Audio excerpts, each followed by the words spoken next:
കൈമാത്ര. ഒത്തിരി ഉടമ്പടി സൂത്രവാക്യങ്ങളും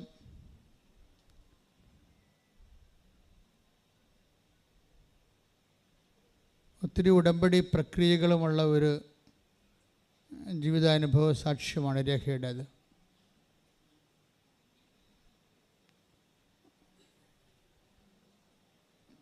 ഞാൻ ചില സമയത്ത് ഓർത്തു പോയിട്ടുണ്ടേ, ആരോടാണ് ദൈവം കൂടുതൽ കമ്മ്യൂണിക്കേറ്റ് ചെയ്യണതെന്ന്.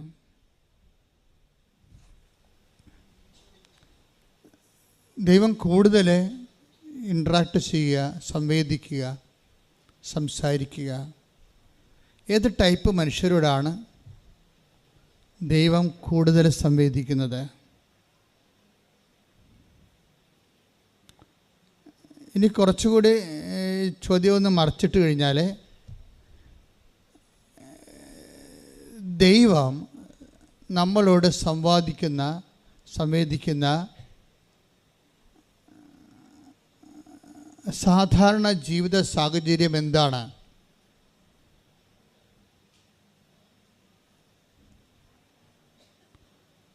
ഇപ്പം രേഖ ശരിക്കും അവരുടെ സാക്ഷ്യം അവസാനിക്കുന്നതിനുള്ളിൽ ഞാൻ നോക്കിയിട്ട് ഒരു 4 പ്രാവശ്യം ഇവരോട് കമ്മ്യൂണിക്കേറ്റ് ചെയ്യുന്നുണ്ട്. നിങ്ങൾക്കറിയാമല്ലോ, ദൈവം ഒരു കമ്മ്യൂണിക്കേറ്റ് ചെയ്യണമെന്നുണ്ടെങ്കിൽ നമുക്ക് ബേസിക്കായിട്ട് വിശ്വാസം മാത്രം മതി. ബാക്കിയെല്ലാം വിശ്വാസ വളർച്ചയുടെ ഭാഗങ്ങളാണ്. കുദാശ ജീവിതമൊക്കെ വിശ്വാസ വളർച്ചയുടെ ഭാഗങ്ങളാണ്. ദൈവം നമ്മോട് കമ്മ്യൂണിക്കേറ്റ് ചെയ്യണമെങ്കിൽ നമുക്ക് ശരിക്കും പറഞ്ഞാൽ ബേസിക്കായിട്ട് വിശ്വാസം മാത്രം മതി. വിശ്വാസത്തിന് ഒരു വിഷയമുള്ളത് രക്ഷിക്കപ്പെടുന്ന വിശ്വാസമായിരിക്കണം. എന്തെങ്കിലും വിശ്വാസമായാൽ പറ്റത്തില്ല. ഇപ്പോൾ അമേരിക്ക നമ്മൾ കണ്ടിട്ടില്ല, പക്ഷേ ഇറ്റ് ഈസ് ദെയർ, അതൊരു വിശ്വാസമാണ്. അതുകൊണ്ട് നീ രക്ഷിക്കപ്പെടണമെന്ന് നിർബന്ധമില്ല. രക്ഷിക്കപ്പെടുക എന്ന് വെച്ചാൽ നിന്നെ നിത്യത വരെ നിന്നെ ക്യാരി ചെയ്യാൻ പറ്റണം. നിത്യത വരെ നിന്നെ ഈ ജീവിതത്തിന് ശേഷവും നിന്നെ ഏറ്റെടുക്കുകയും നിൻ്റെ കൂടെ ജീവിക്കുകയും ചെയ്യുന്ന വിശ്വാസമാണ് രക്ഷിക്കപ്പെടുന്ന വിശ്വാസം. അപ്പം ആ ഒരു വിശ്വാസം, അത് നമുക്ക് ആദ്യം ഇങ്ങനെ ഒരു വിശ്വാസമായിട്ട് തന്നെ, വിശ്വാസ രൂപം തന്നെ, അതിൻ്റെ പ്രാഗ് രൂപം, വിശ്വാസത്തിൻ്റെ ഒരു പ്രാഗ് രൂപം ഒരു ധാരണയായിട്ടാണ് വരണത്. വളരെ വിശ്വാസത്തിന് മുമ്പൊരു രൂപമുണ്ട്, അതിൻ്റെ പ്രാഗ് രൂപം. അതൊരു ധാരണ എന്ന് വേണേൽ പറയാം. ധാരണ, ഈ ധാരണയാണ് അത് മച്ചുറാകുമ്പോഴാണ് വിചാരമാകണത്.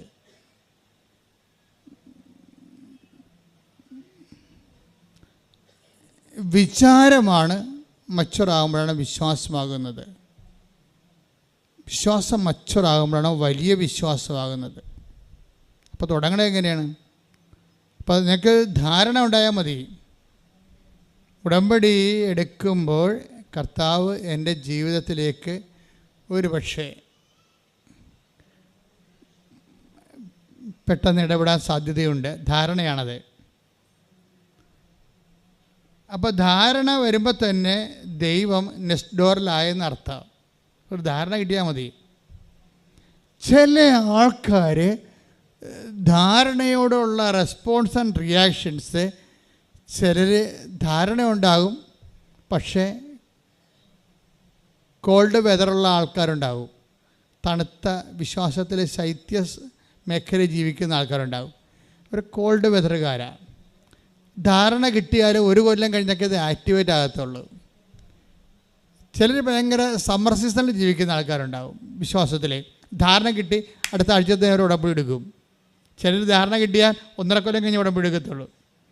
ഈ ധാരണ ആക്ടിവേറ്റ് ആകാൻ എടുക്കുന്ന സമയം തന്നെയായിരിക്കും ഉടമ്പടി ക്രാക്ക് ചെയ്യാൻ എടുക്കുന്ന സമയം.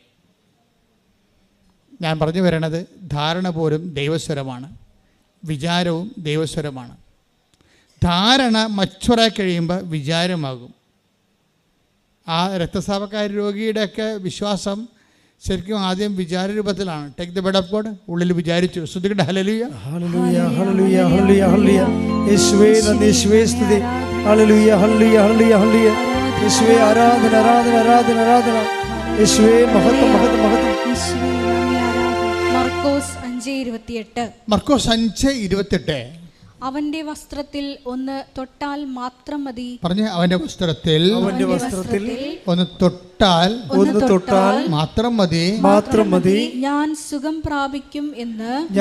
പ്രാപിക്കും എന്ന് അവൾ വിചാരിച്ചിരുന്നു. അപ്പോൾ അവൾ കഴിഞ്ഞ ദിവസങ്ങളിലൊക്കെ ഈ ഭയങ്കരമായ രീതിയിൽ ഒരു ലെഫ്റ്റ് ലുഫായ പോലെ ഇങ്ങനെ, അതായത് വെറുക്കപ്പെട്ട് വിച്ഛേദിക്കപ്പെട്ട ഒരു ജീവിത സാഹചര്യത്തിലാണ്. കാര്യം 12 കൊല്ലമൊക്കെ ഇങ്ങനെ രക്തസ്രാവം വന്ന് ഇന്നത്തെ കാലത്ത് തുണി പോലും ഇത്രയും സമൃദ്ധമായുള്ള കാലമാണിത്. ഇപ്പം എന്തെല്ലാം സംഭവങ്ങളാണ് ആൾക്കാർക്ക് ഉപയോഗിക്കുന്നത്. പക്ഷെ അക്കാലത്ത് ലിനനാണ് ആൾക്കാർ ഉപയോഗിക്കുന്ന തുണി, അതുപോലും എല്ലാവർക്കും ഇല്ല. അപ്പം അങ്ങനെയുള്ള ആ കാലത്ത് തന്നെ ഒരു 12 കൊല്ലം രക്തസ്രാവം വന്നാൽ ആ വീട്ടിലെ സ്ത്രീയുടെ മാനസികാവസ്ഥ എന്തായിരിക്കും?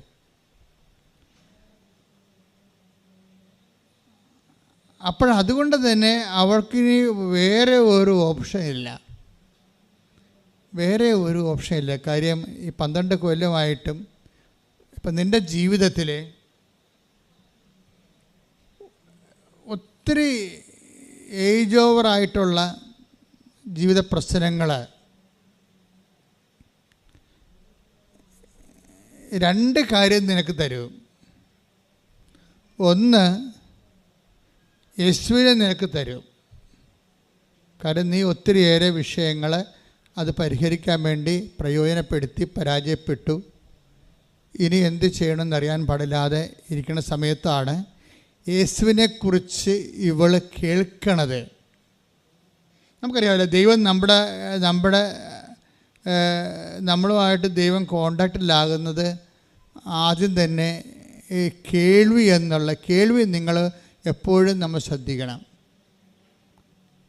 ആരോ പറഞ്ഞു, ചിലപ്പോൾ ശത്രുക്കൾ പറഞ്ഞാലും മിത്രങ്ങൾ പറഞ്ഞാലും ഒരു ബന്ധമില്ലാത്തത് പറഞ്ഞാലും ടി വി കേട്ടാലും റേഡിയോയിൽ കേട്ടാലും മൊബൈലിൽ കേട്ടാലും കേൾവി എങ്ങനെ ദൈവം നമ്മുടെ അടുത്തേക്ക് വരുമെന്ന് അറിയത്തില്ല. ദൈവം ആദ്യം ഇൻട്രാക്ട് ചെയ്യുന്ന ശബ്ദത്തിലാണ്. ശബ്ദം ആരെങ്കിലും പറഞ്ഞാൽ മതി. നിങ്ങളറിയാം, നിങ്ങളിലെ ഒരു കുറേ അധികം പേരും ആരോ പറഞ്ഞത് കേട്ടാണ് വരണത്. ഈ വാഗ്ദാന പേടകം തന്നെ ആ ഒരു ദൈവം മനുഷ്യനെ അഡ്രസ്സ് ചെയ്യുന്ന ഒരു സംവിധാനമാണ്. വാഗ്ദാന പേടകത്തിൻ്റെ ഒരു മാതൃകാ രൂപമാണ് ഇവിടെ ഇരിക്കുന്നത്. ഒരുപക്ഷെ വെരി ഡീപ്പ് മീനിങ് സിഗ്നിഫിക്കൻ്റ് ആയിട്ടുള്ള ഒരു ദൈവത്തിൻ്റെ ഇൻട്രാക്ഷൻ്റെ ഒരു രൂപമാണ് വാഗ്ദാന പേടകം. ഈ വാഗ്ദാന പേടകത്തിന് പോലും അതൊരു ചെവിയുള്ള സംവിധാനമാണ്. ദൈവം നിങ്ങളെ കേൾക്കുന്ന, ദൈവം നിങ്ങളോട് സംസാരിക്കുന്ന, കമ്മ്യൂണിക്കേറ്റ് ചെയ്യുന്ന ഒരു സംവിധാനമാണ് വാഗ്ദാന പേടകം. ഇപ്പോൾ ഉദാഹരണത്തിന് സങ്കീർത്തനം എടുത്തേ. സങ്കീർത്തനം, കെറൂബുകളുടെ മധ്യത്തിൽ വസിക്കുന്നവനെ നീ ചെവി ചായ്ച്ച് എന്നെ കേൾക്കണമെന്ന് സങ്കീർത്തനം പ്രാർത്ഥിക്കുന്നുണ്ട്. സങ്കീർത്തനം 80:1. ശ്രുതികട്ടെ. ഹല്ലേലൂയ ഹല്ലേലൂയ ഹല്ലേലൂയ ഹല്ലേലൂയ. യേശുവേ നന്ദി, യേശുവേ സ്തുതി. ഹല്ലേലൂയ ഹല്ലേലൂയ ഹല്ലേലൂയ ഹല്ലേലൂയ ഹല്ലേലൂയ. യേശുവേ സ്തുതി. ഹല്ലേലൂയ ഹല്ലേലൂയ ഹല്ലേലൂയ. യേശുവേ. 80-ാം സങ്കീർത്തനം 1-ാം തിരുവചനം. ഇസ്രായേലിന്റെ ഇടയനെ ആട്ടിൻകൂട്ടത്തെ പോലെ ജോസഫിനെ നയിക്കുന്നവനെ ചെവിക്കൊള്ളണമേ. കെരൂബുകളിന്മേൽ വസിക്കുന്നവനെ പ്രകാശിക്കണമേ. അപ്പൊ കെരൂബുകളുടെ മേൽ വസിക്കണം എന്ന് വെച്ച് കഴിഞ്ഞാൽ വാഗ്ദാന പേടകത്തിലെ ദൈവമെന്ന് എൻ്റെ അർത്ഥം. ദൈവം തൻ്റെ വാഗ്ദാനങ്ങളെല്ലാം നിറവേറ്റാൻ ഒരു പേടകത്തിൻ്റെ സംവിധാനം ഉണ്ടാക്കി അതിൻ്റെ മുകളിലെ 2 കെരൂബുകളെ പ്രതിഷ്ഠിച്ച് അതിൻ്റെ ഇടയ്ക്കുള്ള സ്ഥലത്തിൻ്റെ പേരാണ് കൃപാസനം. അതിന് കൃപാസനമാണ് ദൈവത്തിൻ്റെ സാന്നിധ്യമാണ് അവിടെ. അത് നമ്മുടെ കൃപാസനത്തിൻ്റെ മുഖവാരം കണ്ടിട്ടില്ലേ? നിങ്ങൾ ഉടമ്പടി പത്രിക സമർപ്പിക്കുന്ന പേടകം കണ്ടിട്ടില്ലേ? എല്ലാം പഴയ നിയമത്തിലെ ഒരു ദൈവത്തിൻ്റെ ചെവിയുടെ സംവിധാനമാണിത്. ചെവിയും വായുവുമാണ് ശരിക്കും പറഞ്ഞാൽ. നിങ്ങളോട് സംസാരിക്കുകയും ചെയ്യും, നിങ്ങൾ പറയുന്നത് കേൾക്കുകയും ചെയ്യും. നിങ്ങളോട് സംസാരിക്കുകയും ചെയ്യും ദൈവമായിട്ട് നമ്മളൊരു സാന്നിധ്യത്തിൻ്റെ ഒരു അനുഭവ മേഖലയിൽ വന്നു കഴിഞ്ഞാൽ ദൈവത്തെ നിങ്ങൾക്ക് കേൾക്കാൻ പറ്റും. ദൈവം നിങ്ങളോട് സംസാരിക്കും. ഇപ്പം തന്നെ ദൈവം സംസാരിക്കണത് നിങ്ങൾ പുറപ്പാട് 25-21 എഴുതിയ പുറപ്പാട് 25-21 കൃപാസനം പേടകത്തിന് മുകളിൽ സ്ഥാപിക്കണം. ഞാൻ നിനക്ക് തരാൻ പോകുന്ന ഉടമ്പടി പത്രിക പേടകത്തിനുള്ളിൽ നിക്ഷേപിക്കണം. അവിടെ വെച്ച് ഞാൻ നിന്നെ കാണും. കൃപാസനത്തിന് മുകളിൽ നിന്ന് സാക്ഷ്യപേടകത്തിന് മീതെയുള്ള കെരൂബുകളുടെ നടുവിൽ നിന്ന് ഞാൻ നിന്നോട് സംസാരിക്കും. അപ്പോൾ അത് കൃപാസനത്തിൻ്റെ മുഖവാരത്ത് കണ്ടില്ലേ? ആ കെരൂബുകളുടെ നടുക്ക് കർത്താവ് നിൽക്കണം കണ്ടില്ലേ? അതായത് നിങ്ങൾ തന്നെയും നാളെ ഒരു കൃപാസനമായി മാറും. ഈ സ്പിരിച്വാലിറ്റി ഡെവലപ്പ് ചെയ്ത് വരണത് ഒരു മനുഷ്യൻ അവൻ പറയണത് പോലെ ചെയ്ത് കഴിയുമ്പോൾ വാഗ്ദാനം പ്രാപിക്കും. വാഗ്ദാനം പ്രാപിക്കുമ്പോൾ തന്നെ അതിൻ്റെ അകത്തുള്ള വാഗ്ദാനമാണ്, നിങ്ങൾ എൻ്റെ കൽപ്പന പാലിച്ചാൽ ഞാൻ നിങ്ങളിൽ വന്ന് വാസം ഉറപ്പിക്കും. മനസ്സിലായില്ലേ? 15:7 എടുത്ത് നിങ്ങൾ എന്നിൽ വസിക്കുകയും നിങ്ങൾ എന്നിൽ വസിക്കുകയും എൻ്റെ വാക്കുകൾ നിങ്ങളിൽ നിലനിൽക്കുകയും ചെയ്യുന്നെങ്കിൽ ഇഷ്ടമുള്ളത് ചോദിച്ചു കൊള്ളുക, നിങ്ങൾക്ക് ലഭിക്കും. അതായത് നമ്മൾ ദൈവത്തിൻ്റെ വചനം നമ്മൾ നിലനിൽക്കണം. അല്ലാതെ ഉടമ്പടി ഒന്ന് പുതുക്കി എന്നിട്ട് പിന്നെ നിങ്ങൾ പഴയതുപോലെ ഉഴപ്പി അങ്ങനെ പക്ഷേ കമ്മ്യൂണിക്കേഷൻ ബ്രേക്കാവും. ഉടമ്പടി പുതുക്കണൊക്കെ പ്രധാനപ്പെട്ട വിഷയമാണ് ശരിക്കും. കാര്യം കമ്മ്യൂണിക്കേഷനാണ് ഇതിൻ്റെ ഉദ്ദേശം. പുതുക്കുന്ന അനുസരിച്ച് കൗൺസിലേഴ്സ് ഉൾപ്പെടെയുള്ള ശ്രദ്ധിക്കുന്നത് നിങ്ങളുടെ കമ്മ്യൂണിക്കേഷൻ ഫ്ലോ ആണ് ശരിക്കും നല്ല ഫ്ലോ, മുമ്പത്തേക്കാളും നിങ്ങൾ ഫ്ലറിഷ് ആകുന്നുണ്ടോ? അതാണ് ഉടമ്പടിയിലുണ്ടായ വിഷയം. ഉടമ്പടി പുതുക്കുന്ന അനുസരിച്ച് അതിന് ആനുപാതികമായിട്ട് കമ്മ്യൂണിക്കേഷൻ സ്ട്രോങ് ആയി വരണം. ദൈവം നിങ്ങളോട് ഇൻട്രാക്ട് ചെയ്യണം. ഇപ്പോൾ തന്നെ ഇവളുടെ വിഷയം എന്താണ്? അതായത് രേഖയുടെ ലൈഫിൽ കമ്മ്യൂണിക്കേഷൻ വരുന്നത് എപ്പോഴാണ്? ഇപ്പോൾ രേഖ നമുക്കറിയാം ഒരു നോൺ ക്രിസ്ത്യനാണ്, പക്ഷേ കമ്മ്യൂണിക്കേഷന് കുഴപ്പങ്ങളൊന്നുമില്ല. എന്താ കാര്യം? ധാരണയുണ്ട്. ധാരണ മച്ചുറായിട്ടുള്ള ഒരു വിചാരമുണ്ട്. വിചാരം മച്ചുറായിട്ടുള്ള വിശ്വാസമുണ്ട്. പക്ഷേ ഇതൊന്നും വിശ്വാസം ഉണ്ടായാലും വിശ്വാസത്തെ സ്ഥിരീകരിക്കുന്നതിന് എന്ത് വേണം? പ്രവർത്തികൾ വേണം. ഉടമ്പടി കുറേ ഹോംവർക്കുകൾ തരണില്ലേ നിങ്ങൾക്ക്? പത്രം കൊടുക്കുക, രോഗികളെ കാണുക, അതെല്ലാം അതിൻ്റെയൊക്കെ ഉദ്ദേശം എന്ന് പറയുന്നത് നിങ്ങളുടെ വിശ്വാസം ഒരു കേവല വിശ്വാസം ഉണ്ടായാൽ വിശ്വാസം അടയാളം കാണിക്കത്തില്ല. കേവല വിശ്വാസത്തിൻ്റെ കുഴപ്പം അതാണ്. എല്ലാവർക്കും കത്തോലിക്കർക്കും അല്ലാത്തവർക്കും എല്ലാം കേവല വിശ്വാസമുണ്ട്, പക്ഷേ അടയാളങ്ങളില്ല. അടയാളത്തിൽ ദരിദ്രന്മാരാണ്. ദൈവം സംസാരിക്കുകയോ ഇൻട്രാക്ട് ചെയ്യുകയോ ഇടപെടുകയോ ചെയ്യുന്നില്ല. അപ്പോൾ അങ്ങനെ വരുമ്പോൾ ഉണ്ടാകുന്ന ഈ ഇനാക്റ്റീവ് ഫെയ്ത്ത് ഉണ്ടാകും. ഈ വിശ്വാസത്തെ ആക്ടിവേറ്റ് ചെയ്യിക്കാൻ വേണ്ടിയാണ് നമ്മൾ പ്രവർത്തികൾ നിങ്ങൾക്ക് തരണത്. അതുകൊണ്ടാണ് യാക്കോബൊക്കെ പറയുന്നത് 2:19 എന്താണ് പറയണത്? പ്രവൃത്തികൾ കൂടാതെയുള്ള വിശ്വാസം നിർജ്ജീവം. Take the word of God. ശ്രുതികട ഹല്ലേലൂയ ഹല്ലേലൂയ ഹല്ലേലൂയ ഹല്ലേലൂയ.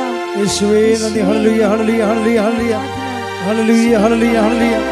യേശുവേ സ്തുതി. ഹല്ലേലൂയ. യാക്കോബ് 2:17 പ്രവൃത്തികൾ കൂടാതെയുള്ള വിശ്വാസം. പ്രവൃത്തികൾ കൂടാതെയുള്ള വിശ്വാസം അതിൽ തന്നെ നിർജ്ജീവമാണ്. അപ്പം വിശ്വാസം ഉണ്ടാകാം. നോക്കിയേ, ആദ്യം എന്താ പറയണത്? ആദ്യം പറഞ്ഞാൽ എങ്ങനെയാണ്? ആദ്യം ധാരണ, പിന്നെ എന്താണ്? വിചാരം, പിന്നെ വിശ്വാസം. വിശ്വാസം ഉണ്ടായാലും അത് സജീവവും നിർജീവവുമായിട്ട് മാറും. പിടിയില്ലേ? വിശ്വാസത്തെ സജീവമാക്കി നിർത്താൻ വേണ്ടി എന്ത് വേണം? പ്രവൃത്തികൾ വേണം. പ്രവൃത്തികൾ എപ്പോഴും ചൊല്ലണതുണ്ട്, ചെയ്യണതുണ്ട്. ചെയ്യാം, ചൊല്ലാൻ പറ്റും, ചെയ്യാൻ പറ്റും. എൻ്റെ പറഞ്ഞത് ഇപ്പോൾ യേശു കർത്താവാണെന്ന് അത്തരം കൊണ്ട് ഏറ്റു പറയുന്നതാണ് ചൊല്ലണ പ്രവർത്തികൾ. പിന്നെ എന്താണ്? ദൈവം അവനെ മരിച്ചുവെന്ന് ഉയർപ്പിച്ചു എന്ന് ഹൃദയത്തിൽ വിശ്വസിക്കുന്നതാണ് കാര്യം. ആ വിശ്വാസം ഉയർപ്പിൻ്റെ, യേശുക്രിസ്തുവിൻ്റെ ഉയർപ്പിൽ നിങ്ങൾ വിശ്വസിക്കുന്നുണ്ടോ എന്ന് വിചാരിച്ചു കഴിഞ്ഞാൽ, വിശ്വസിക്കുന്നുണ്ട് വിശ്വാസ പ്രമാണം ചെയ്ത അവസാനം വർക്കൗട്ട് ചെയ്യത്തില്ല. യേശുക്രിസ്തുവിൻ്റെ ഉയർപ്പിന് ഇവൾക്ക് നിങ്ങളാണല്ലോ സാക്ഷികൾ. ശ്രദ്ധിക്കട്ടെ. ഹല്ലേലൂയ, ഹല്ലേലൂയ, ഹല്ലേലൂയ, ഹല്ലേലൂയ, ഹല്ലേലൂയ. യേശുവേ നന്ദി, യേശുവേ സ്തുതി. ഹല്ലേലൂയ, ഹല്ലേലൂയ, ഹല്ലേലൂയ, ഹല്ലേലൂയ, ഹല്ലേലൂയ. ലൂക്ക 24:48. ലൂക്ക 24:48. നിങ്ങൾ ഇവയ്ക്ക് സാക്ഷികളാണ്. നിങ്ങൾ ഇവയ്ക്ക് സാക്ഷികളാണ്. എന്തിനാണ് സാക്ഷികൾ? 27 എടുത്ത്. ലൂക്ക 24:47.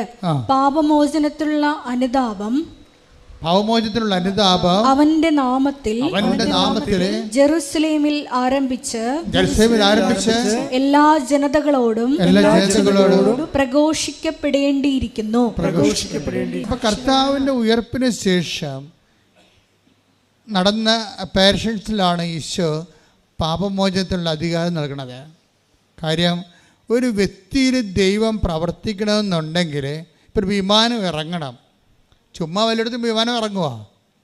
അവിടെ എല്ലാ കുന്നും മലയൊക്കെ നിവർത്തി അല്ലേ, വിമാനം ഇറങ്ങാൻ വേണ്ടി മാത്രം കോൺക്രീറ്റ് അടിച്ച് അതെല്ലാം ടെസ്റ്റ് ചെയ്തതിന് ശേഷമാണ് വിമാനം അവിടെ ലാൻഡ് ചെയ്യണത്. അപ്പം അതുപോലെ തന്നെയാണ് തുറമുഖങ്ങൾ. ദൈവം നമ്മളിലേക്ക് വരണമെങ്കിൽ നമ്മുടെ കല്ലും മുള്ളും പാപാവസ്ഥകളും നിലപാടുകളും, ഇപ്പം തന്നെ അഖില എന്നും പറഞ്ഞ ഒരു മോള് സാക്ഷ്യം പറഞ്ഞു.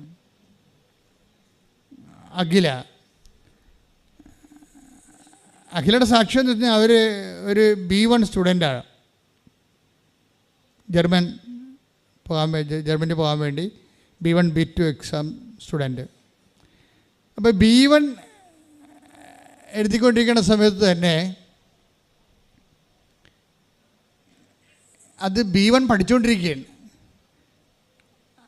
അപ്പോഴാരുടെ കൂട്ടുകാർ പറഞ്ഞ് B2 അറ്റൻഡ് ചെയ്യാവുന്നതാണ്, ഈ B1-ൻ്റെ ആ ഒരു പശ്ചാത്തലത്തിൽ നമുക്ക് B2 എഴുതാവുന്നതാണെന്ന് പറഞ്ഞു. എഴുതുകയോ ഹിയർ ചെയ്യുകയോ ചെയ്യാൻ പറ്റും. അതൊക്കെ ചുമ്മാക്കെ കുറച്ചൊക്കെ കറക്കിക്കുത്താണ്. അതൊക്കെ ഓരോരുത്തരുടെ ഭാഗ്യം പോലെ ഇരിക്കും. അപ്പോൾ ഇവിടെ അഖിലയും പോയി B2 എഴുതി. പൊട്ടക്കണേലും മാവിട്ടറിഞ്ഞ പോലെ സംഭവം വീണ് B2-ൻ്റെ ഒരു മൊഡ്യൂൾ കിട്ടി അവർക്ക്. അപ്പോൾ അഖിൽ അതിനെക്കുറിച്ച് റിപ്പോർട്ട് ചെയ്യണത് അതോടുകൂടി ഞാൻ അഹങ്കാരിയായി മാറിയെന്നാണ്. എന്താ കാര്യം? ചുമ്മാ പിള്ളേരൊക്കെ വന്ന് എന്നോട് ചോദിക്കും, ചേച്ചി ഇതെങ്ങനെ എഴുതിയെടുത്ത്, എൻ്റെ ജൂനിയേഴ്സ് വന്ന് ചോദിക്കും, ചേച്ചി ഇതെങ്ങനെ എഴുതിയെടുത്ത്. ചുമ്മാ എഴുതിയാവുന്നില്ലെന്ന്, ചുമ്മാ അവിടെ പോയി ഞാൻ എഴുതി. അപ്പോൾ അവിടെ വെച്ച് കഴിഞ്ഞാൽ ഞാൻ വലിയ കേമത്തിയാണ്, ഞാൻ ചുമ്മാ അങ്ങോട്ട് എഴുതിയാൽ തന്നെ കിട്ടും. എന്നിട്ട് അപ്പോൾ ഇവൾ പറഞ്ഞത് എനിക്കുള്ളിൽ തന്നെ ഒരു അഹങ്കാരം ഡെവലപ്പ് ചെയ്യും. അപ്പോൾ ഞാൻ കഴിഞ്ഞ ആഴ്ച പറഞ്ഞായിരുന്നു, നിങ്ങളുടെ എവിടെയാണ് നിങ്ങൾക്ക് ആത്മവിശ്വാസം കൂടണത്, അത് ആത്മവിശ്വാസത്തിൻ്റെ ഒരു കുഴപ്പമെന്ന് പറഞ്ഞു കഴിഞ്ഞാൽ, ആത്മവിശ്വാസി കള്ള് പോലെയാണ്. കള്ള് ഇരുന്ന് മൂത്താൽ അതെന്തായും ചാരായമാകും, ചാരായം മൂത്ത വിനാഗിരിയായിട്ട് മാറും. അതുപോലെ തന്നെയാണ് ആത്മവിശ്വാസം. അത് മൂത്ത് കഴിഞ്ഞാൽ പിന്നെന്താകും? അത് അഹങ്കാരമായിട്ട് മാറും. അഹങ്കാരമായി കഴിഞ്ഞാൽ എന്നാ പറ്റും? അവിടെ ഈ വിമാനം ഇറങ്ങണ പോലെ ദൈവത്തിന് ആ കല്ലിൽ ഇറങ്ങാൻ പറ്റത്തില്ല. ദൈവത്തിന് അവിടെ ഇൻട്രാക്ട് ചെയ്യാനില്ല, അവിടെ ഒന്നും ചെയ്യാനില്ല. അപ്പം നിങ്ങൾ ഉടമ്പടി എടുക്കുമ്പോൾ ആദ്യം ടോർപ്പുഴ ചെയ്യേണ്ടത് എപ്പോഴും ദൈവം എപ്പോഴും കൈ വെക്കണം, എപ്പോഴും ആത്മവിശ്വാസത്തിലായിരിക്കും. ആത്മവിശ്വാസം ഇപ്പം തന്നെ എന്തെങ്കിലും വിശ്വാസം, ഇപ്പോൾ നമ്മൾക്കറിയാമല്ല, ആത്മവിശ്വാസം എപ്പോഴും വ്യക്തികൾക്ക് ഉണ്ടാകുന്നത് ഒന്നെങ്കിൽ അവൻ്റെ ഉള്ളിൽ തന്നെ സെൽഫായിട്ട് തന്നെ വരും. ഞാനത്ര കുറഞ്ഞ പുള്ളിയല്ല, ഞാൻ എൻ്റെ ഹിസ്റ്ററി നോക്കിക്കഴിഞ്ഞാൽ ഞാൻ എല്ലാ വിഷയത്തിനും റാങ്ക് കിട്ടി പഠിച്ച ആളാണ്, മറ്റവന്മാരൊക്കെ മഫന്മാരാണ് എന്ന്. അപ്പം ഈ ആത്മവിശ്വാസം എന്ന് പറയുമ്പോൾ തന്നെ ആരെയൊക്കെ അത് നെഗറ്റീവായിട്ട് ടാർഗറ്റ് ചെയ്യുന്നുണ്ട്. നിങ്ങൾ മാത്രമല്ല, നിങ്ങൾക്ക് ആത്മവിശ്വാസം കൂടിയാൽ നിങ്ങൾ പറയണത് ഞാനത്ര കുറഞ്ഞ പുള്ളി അല്ലെന്നാണ് പറയണത്. വെച്ചാൽ കുറഞ്ഞ പുള്ളികൾ വേറെ ഉണ്ടെന്നാണ് എൻ്റെ അർത്ഥം. വേറെ ആൾക്കാരെ കൊച്ചാക്കി കഴിഞ്ഞിട്ട് അവരെക്കാൾ കേമിയാണ് ഞാനെന്ന് പറഞ്ഞുകൊണ്ട് ദൈവത്തിരുസ്ഥനിൽ വന്നു കഴിഞ്ഞാൽ ദൈവത്തിന് നിങ്ങൾ ഇഷ്ടമൊക്കെ ആയിരിക്കും, പക്ഷേ കമ്മ്യൂണിക്കേറ്റ് ചെയ്യാൻ പറ്റത്തില്ല. കമ്മ്യൂണിക്കേഷൻ ഇപ്പോൾ എന്താ പറഞ്ഞത്, ഞാൻ കൃപാസനത്തിൽ നിന്നുകൊണ്ട് ഇപ്പം അല്ലേ 15-25-10 നമ്മൾ എന്താ വായിച്ച പുറപ്പാട് 25-22 അവിടെ വെച്ച് ഞാൻ നിന്നെ കാണും, കൃപാസനത്തിന് മുകളിൽ നിന്ന് സാക്ഷ്യപേടകത്തിന് മീതെയുള്ള കെരൂബുകളുടെ നടുവിൽ നിന്ന് ഞാൻ നിന്നോട് സംസാരിക്കും. ഇപ്പോൾ 2 ഫാക്കൽറ്റി അവിടെ വർക്ക് ചെയ്യുന്നുണ്ട്. എന്താണ്? വാഗ്ദാന പേടകമായിട്ട് നീ ഇൻട്രാക്ട് ചെയ്യുമ്പോൾ ഒന്ന്, ഞാൻ നിന്നെ കാണും. നമ്മൾ ദൈവത്തിനെ കാണുമെന്ന് പറഞ്ഞിട്ടില്ല അവിടെ.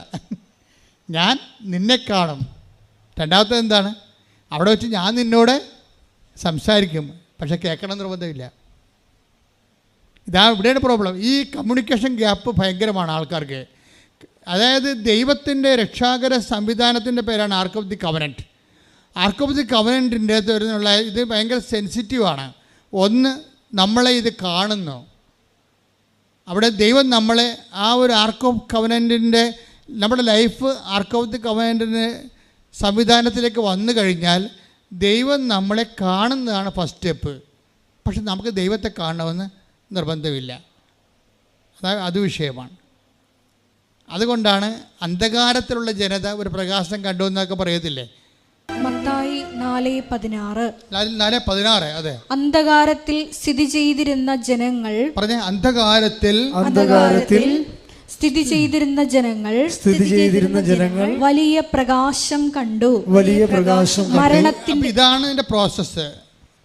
അതായത് നമ്മൾ ദൈവത്തെ കാണുന്ന പ്രോസസ്സിലേക്ക് വരണം. അപ്പം കാഴ്ച എന്ന ദൈവത്തെ അനുഭവങ്ങളിലൂടെ ദൈവത്തെ കാഴ്ച എന്ന ഒരു പ്രക്രിയ ദൈവത്തിൻ്റെ ഭാഗത്തുനിന്ന് ഓട്ടോമാറ്റിക്കായിട്ട് വരും. പക്ഷെ നമ്മളുടെ കാഴ്ച നമ്മൾ ക്രിയേറ്റ് ചെയ്തെടുക്കേണ്ടതാണ്. എങ്ങനെയാണ്? വിശ്വാസം വർദ്ധിച്ചിട്ട് വിശ്വാസം അതാദ്യം ധാരണയുണ്ടായി, പിന്നെ വിചാരമുണ്ടായി, പിന്നെ വിശ്വാസമുണ്ടായി. ആ വിശ്വാസം തന്നെ ആക്റ്റീവ് ഫെയ്ത്ത് ഉണ്ട്, സജീവ വിശ്വാസമുണ്ട്. പിന്നെ എന്താണ്? പ്രവൃത്തിയില്ലാത്ത വിശ്വാസം. യാക്കോബ് 2:17 അനുസരിച്ചുകൊണ്ട് നിർജീവമാണ്. ഈ നിർജീവ വിശ്വാസത്തിൻ്റെ മേഖലയുള്ള ആൾക്കാരുണ്ടാകും. പക്ഷേ പ്രവൃത്തികൾ വരുമ്പോൾ എന്തു ചെയ്യും? അത് സജീവ വിശ്വാസത്തിലേക്ക് വരും.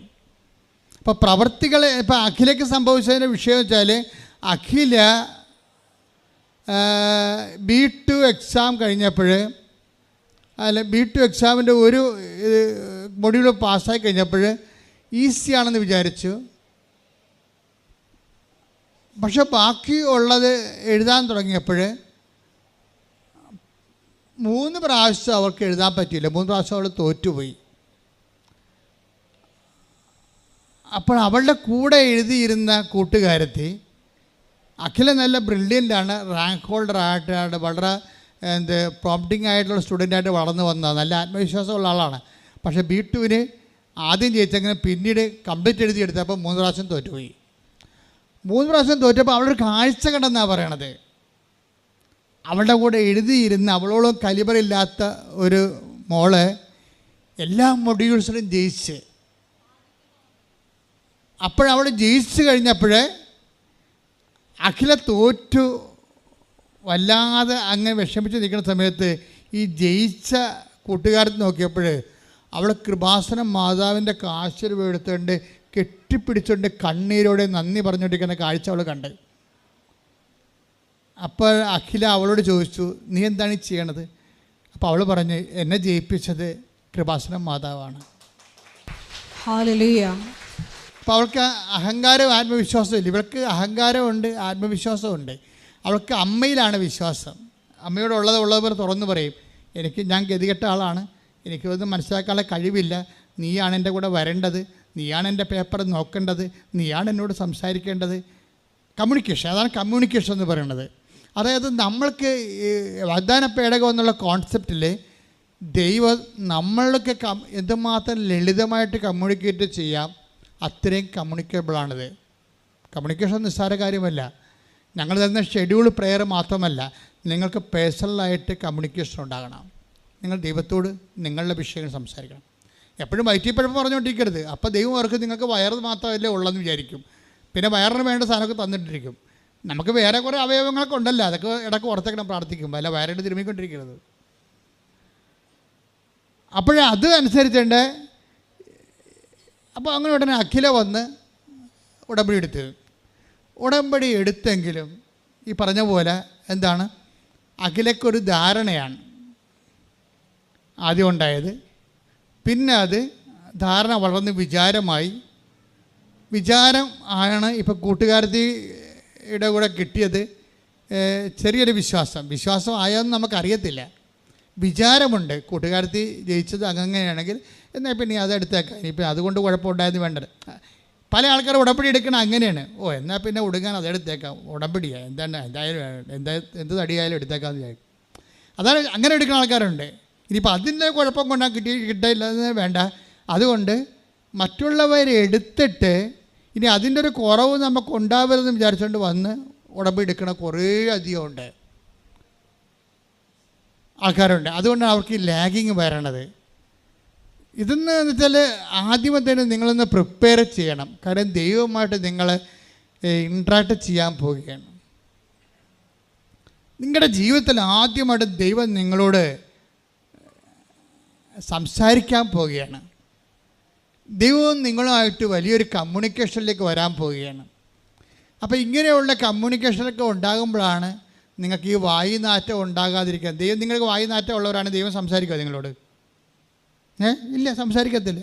അപ്പോൾ വായുനാറ്റമൊക്കെ ഉണ്ടാകാതിരിക്കാൻ വേണ്ടിയാണ് നിങ്ങളോട് മൗത്ത് വാഷൊക്കെ അടിച്ച് വരണമെന്ന് പറഞ്ഞതിൻ്റെ കാര്യം. വീട്ടിൽ പോയി മൗത്ത് വാഷ് അടിക്കരുത്, കുമ്പസാരിക്കണമെന്ന് പറഞ്ഞതിൻ്റെ അർത്ഥം എന്താ കാര്യം? അവരുടെ തൊണ്ട തുറന്ന ശവക്കുഴിയാണെന്ന്. Take the word of God. റോമാ 3:13. അവരുടെ തൊണ്ട തുറന്ന ശവക്കുഴിയാണ്. പരിപാടിയായി. വ്യത്യസ്തമായ കൂട്ടം കൂടി നിന്ന് ജോലി ചെയ്യണില്ലേ? കൂട്ടം കൂടി നിന്ന് ജോലി ചെയ്യുന്നവരുടെ ആൾക്കാരുടെ വർത്തമാനങ്ങളിലെല്ലാം പലപ്പോഴും അവർക്ക് ജോലിക്ക് ബോറടിക്കുമ്പോൾ അവർ ഉള്ളിൽ അങ്ങോട്ടും ഇങ്ങോട്ടും തെറി പറഞ്ഞുകൊണ്ടാണ് അതിൻ്റെ ആ തെറിയെ അഭിമുഖീകരിക്കുന്നത്. ചില ആൾക്കാർ കൊന്ത ചൊല്ലിക്കൊണ്ട് ചെയ്യും. തുറന്ന ശവക്കുഴിയുള്ള ആൾക്കാർ, തൊണ്ട തന്നെ തുറന്ന ശവക്കുഴിയുള്ള ആൾക്കാർ വാ പൊളിച്ചാൽ നാറ്റം വന്നുകൊണ്ടിരിക്കുക. അതിനെ വായുനാറ്റം എന്ന് പറയണത്. മനസ്സിലായില്ലേ? നിങ്ങൾ എന്ത് പറഞ്ഞാലും വായുനാറ്റം ഉണ്ടാകും. വായുനാറ്റം ഇല്ലാതെ നിങ്ങൾക്ക് വർത്തമാനം പറയാൻ പറ്റത്തില്ല. അപ്പം അങ്ങനെയുള്ള വാക്കുകളുണ്ടാകുന്ന വാക്കെന്നെന്താ? വാക്ക് എവിടുന്നാണ് വരുന്നത്? വാക്ക് ഈ കഴുത്ത് ഒന്നും ചെയ്യത്തില്ല, ഹൃദയം ചെയ്യണത് കൊണ്ടാണ് വായുനാറ്റം ഉണ്ടാകണത്. കാര്യം എന്താണ്? ഹൃദയത്തിൻ്റെ തികവിൽ നിന്നാണ് അധരം. ചുരുക്കിട്ട് ഹല്ലേലൂയ ഹല്ലേലൂയ ഹല്ലേലൂയ ഹല്ലേലൂയ. ലൂക്ക 6:45. ലൂക്ക 6:45. നല്ല മനുഷ്യൻ തൻ്റെ ഹൃദയത്തിലെ നല്ല നിക്ഷേപത്തിൽ നിന്ന് നന്മ പുറപ്പെടുവിക്കുന്നു. ഒന്ന് പറഞ്ഞ നല്ല മനുഷ്യൻ തൻ്റെ ഹൃദയത്തിന്റെ നിക്ഷേപത്തിൽ നിന്ന് നന്മ പുറപ്പെടുവിക്കുന്നു. ചീത്ത മനുഷ്യൻ തിന്മയിൽ നിന്ന് തിന്മ പുറപ്പെടുവിക്കുന്നു. ഹൃദയത്തിന്റെ നിറവിൽ നിന്നാണല്ലോ അധരം സംസാരിക്കുന്നത്. അപ്പൊ ഹൃദയത്തിൽ എന്താണ് ഉള്ളത്? ഈ ദ്വയാർത്ഥം പറയുന്നവരും തെറി പറയുന്നവരൊക്കെ ഓർക്കുക, നിങ്ങളുടെ ഹൃദയം തന്നെ ഒരു സെക്സ് ഓർഗനായിട്ടാണ് വർക്ക് ചെയ്യണത്. ചില ആൾക്കാരെ കുറിച്ച് പറയത്തില്ലേ, അവൻ വേറെ എന്നോ അവയവം കൊണ്ടാണ് ചിന്തിക്കണമെന്ന് എന്ന് പറഞ്ഞ പോലെ ജീവിതകാലം മുഴുവനും 24 മണിക്കൂറും സെക്സിനെക്കുറിച്ച് മാത്രം ചിന്തിക്കുന്നവരുണ്ട്. അങ്ങനെ വരുമ്പോൾ സ്വാഭാവികമായിട്ട് അവിടെ വായിൽ നിന്ന് ഇതുപോലെയുള്ള അഴുക്ക് വർത്തമാനങ്ങൾ വന്നുകൊണ്ടിരിക്കും. ബൈബിൾ ഇതൊന്നും വകവെച്ച് തരത്തില്ല. എന്താ കാര്യം? സത്യദൈവം അങ്ങനെയാണ് വിഷയം. നിങ്ങൾ എങ്ങനെയെങ്കിലും ജീവിച്ചതുകൊണ്ട് കാര്യമില്ല. നിങ്ങൾ വിശുദ്ധ ഗ്രന്ഥത്തെ, ആ ഗ്രന്ഥത്തെ വിശുദ്ധ ഗ്രന്ഥം എന്ന് വിളിക്കാൻ കാരണം എന്താണ്? അത് മനുഷ്യനെ വിശുദ്ധീകരിക്കുന്നത് കൊണ്ടാണ്. കൈയടിച്ച് സ്തുതിക്കട്ടെ. ഹല്ലേലൂയ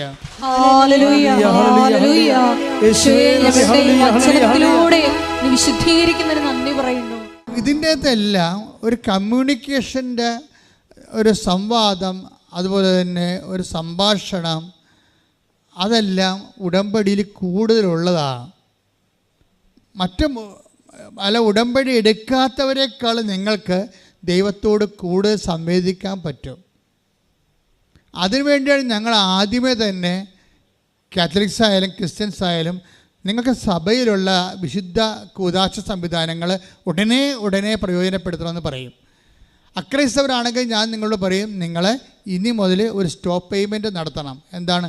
തിന്മയുടെയും അഴുക്കിൻ്റെയും അതുപോലെ തന്നെ അഴുക്ക് കെട്ട ആൾക്കാരുടെ ബന്ധങ്ങളൊക്കെ ഇല്ലേ, അതെല്ലാം നിങ്ങൾ സ്റ്റോപ്പ് പേയ്മെൻറ്റ് നടത്തണം. എന്താ കാര്യം?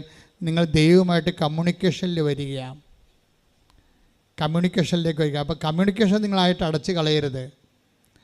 കമ്മ്യൂണിക്കേഷനിൽ വന്നതിനുള്ള ഗുണമെന്ന് വെച്ചാൽ നിങ്ങളോട് സംസാരിക്കാൻ പറ്റുന്ന. ഇപ്പം തന്നെ അവളുടെ പേരെന്നാ, രേഖയുടെ പ്രശ്നം എന്താ?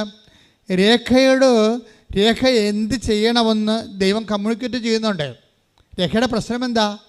രേഖ തീയിലൂടെ ഇങ്ങനെ ജീവിതത്തെ വറച്ചട്ടിയിലൂടെ വളർന്നു വന്നിട്ടുള്ള ആളാണ്. വറച്ചട്ടി നെരുതിയിലേക്കെന്ന് പറഞ്ഞ പോലെ അങ്ങനെ വളർന്നു വന്ന ആളാണ്.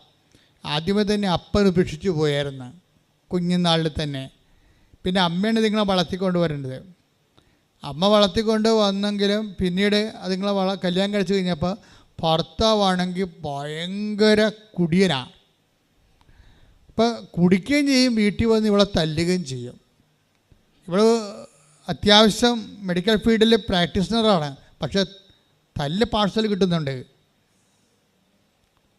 കാര്യം ഇവളുടെ ഒരു ക്വാളിറ്റിയാ, അതുപോലെ തന്നെ ഒരു മാന്യതയൊന്നും അയാൾക്ക് വല്ല കുടിയന്മാർക്ക് വല്ല ബോധമുണ്ട്. അമ്മമാരെന്തെങ്കിലും ഉണ്ടെങ്കിൽ നമ്മുടെ മോന്ത തെളിയണില്ല എന്നുണ്ടെങ്കിൽ അപ്പം അടിച്ച് തെളിക്കാൻ നോക്കും മോന്ത. അതാണ് വിഷയം. അത്രയും വികടനായ ഒരു ഭർത്താവാണ് ഇവിടെ ഉള്ളത്. അത് നിങ്ങൾ പറഞ്ഞാൽ അത് മനസ്സിലാകത്തില്ല. നമുക്ക് ചിന്തിക്കാൻ പറ്റുന്നതിനൊക്കെ കൂടുതലാണ് രേഖയുടെ സങ്കടങ്ങളെന്ന് പറയണത്. ഈ സങ്കടങ്ങളുടെ ഇടയ്ക്ക് വെച്ചുകൊണ്ട് ഈ മനുഷ്യൻ പിടിച്ച് വെളിവില്ലാതെ അയാളെ കടയിലായ മറ്റേ ഇരുന്ന് പറഞ്ഞു, അവളെയും പിള്ളേരെയും ഞാൻ വിഷം കൊടുത്ത് കൊല്ലുമെന്ന് പറഞ്ഞു. അപ്പോൾ അത് പക്ഷെ അങ്ങനെ ചെയ്യണ ആളാണ്, ഭ്രാന്തി കയറി കഴിഞ്ഞാൽ അങ്ങനെ ചെയ്യണ ആളാണ്. അപ്പോൾ അവൾക്ക് പേടിയായി. അവൾ 4 കുഞ്ഞുങ്ങളെയും കൊണ്ട് അവിടുന്ന് ഓടി രക്ഷപ്പെട്ട് അങ്ങനെ പോയൊരു വാടകയ്ക്ക് ജീവിക്കുകയാണ്. അപ്പോൾ നോക്കി, അപ്പനില്ലാതെ വളർന്ന് ഇപ്പോൾ കൊണ്ടായ ഭർത്താവ്. അപ്പനില്ലാതെ വളർന്ന ആൾക്കാർക്ക് ഭർത്താക്കന്മാരോട് ഭയങ്കര സ്നേഹമായിരിക്കും. പക്ഷേ സ്നേഹിക്കാൻ ഈ പണ്ടാരത്തെ കിട്ടണ്ടേ? അതിനേക്കാൾ വലിയ ആളായിട്ടാണ് നമ്മുടെ ജീവിതത്തിൽ വരണത്. അപ്പോൾ ഇങ്ങനെ വാടകയ്ക്ക് കുഞ്ഞുങ്ങളുമായിട്ട് താമസിക്കണം, ഒറ്റക്ക് ജോലിക്കൊക്കെ പോകുന്നുണ്ട്. അങ്ങനെ വളർത്തിക്കൊണ്ട് പോകുന്നതിൻ്റെ ഇടയ്ക്ക് ഇവൾക്ക്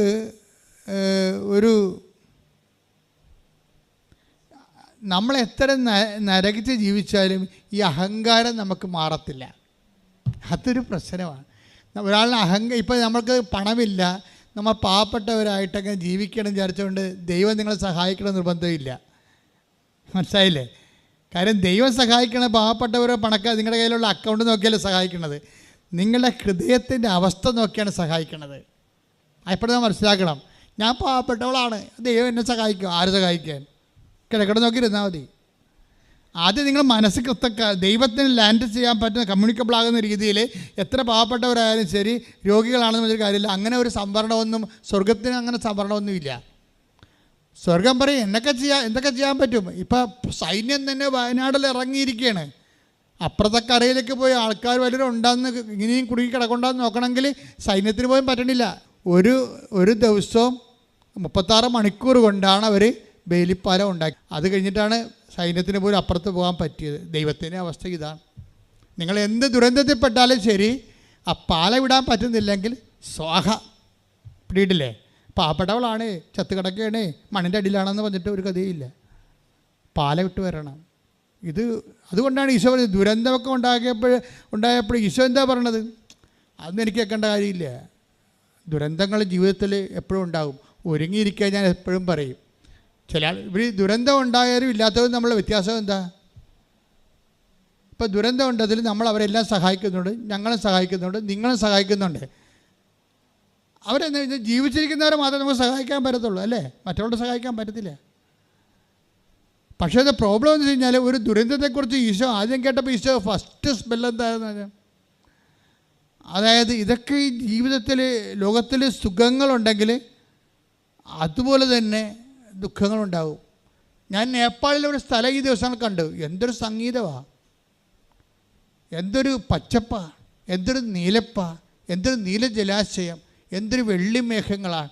എല്ലാം ഇങ്ങനെ മേഞ്ഞടക്കുന്ന ഒരു ഭൂമിയിലെ ഒരു സ്വർഗം പോലെ ഇരിക്കുന്ന സ്ഥലം. എപ്പോഴാണ് ഈ കുന്ത്രാണ്ടം ഇടിഞ്ഞു പൊളിഞ്ഞ് നമ്മുടെ തലയിൽ വീണെന്ന് അറിയാൻ പറ്റത്തില്ല. അതാണ് പ്രശ്നം. അതാണ് ഈശോ പറഞ്ഞത്, ലോകമാണോ ഞെരുക്കം ഉറപ്പാണ്. ലോകത്തിൽ സന്തോഷം ഉള്ളത് പോലെ മൂക്കിൻ്റെ അവസ്ഥയാണ്. മൂക്കിന് ഹായ് നല്ല സ്മെല്ലെന്ന് പറയും, നാറ്റമാണല്ലോ, ഇത് രണ്ട് മൂക്കല്ലേ പറയണത് ഇല്ലേ? ഹായ് നല്ല സ്മെല്ലെന്ന് പറയുന്നത് മൂക്കാണ്, എന്തൊരു നാറ്റം എന്ന് പറയുന്നത് മൂക്കാണ്. ഇതാണ് വിഷയം.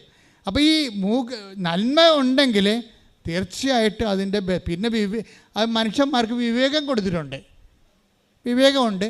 പിന്നെ വിവേകത്തിൽ പിടിച്ചാൽ കിട്ടാത്ത കാര്യങ്ങൾക്ക് വിശ്വാസം കൊടുത്തിട്ടുണ്ട്. വിശ്വാസം എന്നുകൊണ്ട് വിവേകം കഴിഞ്ഞാൽ വിശ്വാസം വന്നത്. ചില കാര്യങ്ങൾ വിവേകത്തിൽ പിടിച്ചാലും കിട്ടത്തില്ല. ഇതിൻ്റെ ഇൻ്റർവ്യൂ പ്ലേസ് ചെയ്യണ ടൈം മദറാണ്. ഒരേ ദിവസം ഇൻ്റർവ്യൂ ആണ്.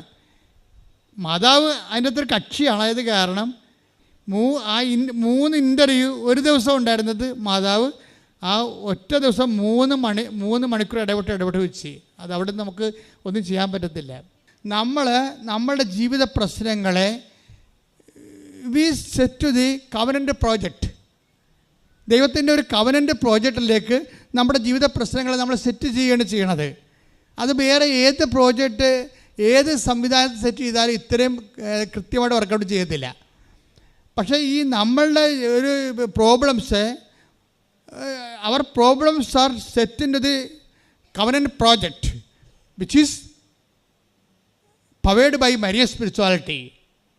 അവിടെ വിഷയം വരുന്നത്, അതായത് നമ്മളുടെ പ്രോബ്ലത്തെ ദൈവത്തിൻ്റെ ഒരു പ്രോജക്റ്റുമായിട്ട് നമ്മൾ സെറ്റ് ചെയ്യുന്ന ആ സെറ്റ് ചെയ്യുമ്പോൾ അത് വർക്കൗട്ട് ചെയ്യണത് എങ്ങനെയാണ്? മരിയൻ സ്പിരിച്വാലിറ്റിയിലാണ് അത് പവർ ചെയ്യണത്. മരിയൻ സ്പിരിച്വാലിറ്റി എന്ന് പറഞ്ഞു കഴിഞ്ഞാൽ അത് നോൺ കോംപ്രമൈസബിളാണ്. അവർക്ക് നിനക്ക് എന്താണ് എൻ്റെ സമയം ഇനി സമാഗതമായിട്ടില്ലോ എന്നൊക്കെ പറഞ്ഞാലൊന്നും അത് കോംപ്രമൈസ് ചെയ്യത്തില്ല. അമ്മ അവിടെ ഒരു സ്റ്റാൻഡ് എടുത്താൽ ആ സ്റ്റാൻഡ് ദൈവത്തിന് ഹോണർ ചെയ്യേണ്ടി വരും. കാര്യം ഈ ലോകത്തിന് രക്ഷകന് നൽകുന്നതിൽ അവളുടെ വാക്കാണ് ദൈവത്തിന് സഹായമായത്. അപ്പോൾ സ്വർഗത്തിൻ്റെ ഉള്ള ഇൻവെസ്റ്റ്മെൻറ്റ് ബേസ് മറിയത്തിന് നല്ല ഒരു വാല്യൂ ഉണ്ട് ഇവിടെ. അതാണ് വിഷയം എന്നത്. അപ്പോൾ അതുകൊണ്ട് പെട്ടെന്ന് അപ്രതിരോധ്യമാണ് മരിയൻ മീഡിയേഷൻ്റെ പ്രശ്നം. അത് അപ്രതിരോധ്യമാണ്. പിന്നെ ഈ മരിയൻ മീഡിയേഷൻ കൃപാസനത്തിലേക്ക് വരുമ്പോൾ അതിൻ്റെ സ്റ്റാറ്റസ് വേറെയാണ്. എന്താ കാര്യം? അത് മാതാവിൻ്റെ പ്രത്യക്ഷീകരണമായിട്ട് വന്നിരിക്കുന്ന വിഷയമാണ്. മാതാവിൻ്റെ പ്രത്യക്ഷീകരണം സമയഘടികാരം നെഞ്ചിൽ ചാർത്തി ദുരന്തം ഉണ്ടാകാൻ പോണ് പ്രാർത്ഥിക്കണമെന്ന് സഭയോടും ലോകത്തോടും പറയുന്ന മാതാവിൻ്റെ പ്രത്യക്ഷീകരണം ദൈവത്തിൻ്റെ ഒരു മനസ്സാണ്. അപ്പോൾ മാതാവിൻ്റെ പ്രത്യക്ഷീകരണം സഭ അത് ജനറലൈസ് ചെയ്യുകയും ഒരു ലോക്കലായിട്ടുള്ള സ്ഥലത്ത് സംഭവിച്ച വിഷയത്തെ അത് സഭയെ എടുത്ത് ജനറലൈസ് ചെയ്യുകയും ലോകം മുഴുവൻ ദൈവത്തിൻ്റെ സന്ദേശം എത്തിക്കേണ്ടത് ദൈവത്തിൻ്റെ ഒരു ആവശ്യമാണ്. ആ ദൈവത്തിൻ്റെ ആവശ്യം നിറവേറ്റാൻ വേണ്ടിയാണ് നമ്മൾ ഉടമ്പടി എടുത്ത് പ്രത്യക്ഷീകരണം പ്രാർത്ഥന ചെല്ലണത്. അപ്പം നമ്മുടെ ഉടമ്പടി കാര്യങ്ങൾ നിവർത്തേണ്ടത് നമ്മുടെ ആവശ്യമാണ്, ദൈവത്തിൻ്റെ ആവശ്യമാണ്. അതുകൊണ്ടാണ് മറ്റും മരിയൻ മീഡിയേഷനേക്കാളും ഈ കൃപാസനം മരിയൻ മീഡിയേഷൻ പവർഫുൾ ആയിരിക്കുന്നത്. ശ്രുതികട ഹല്ലേലൂയ.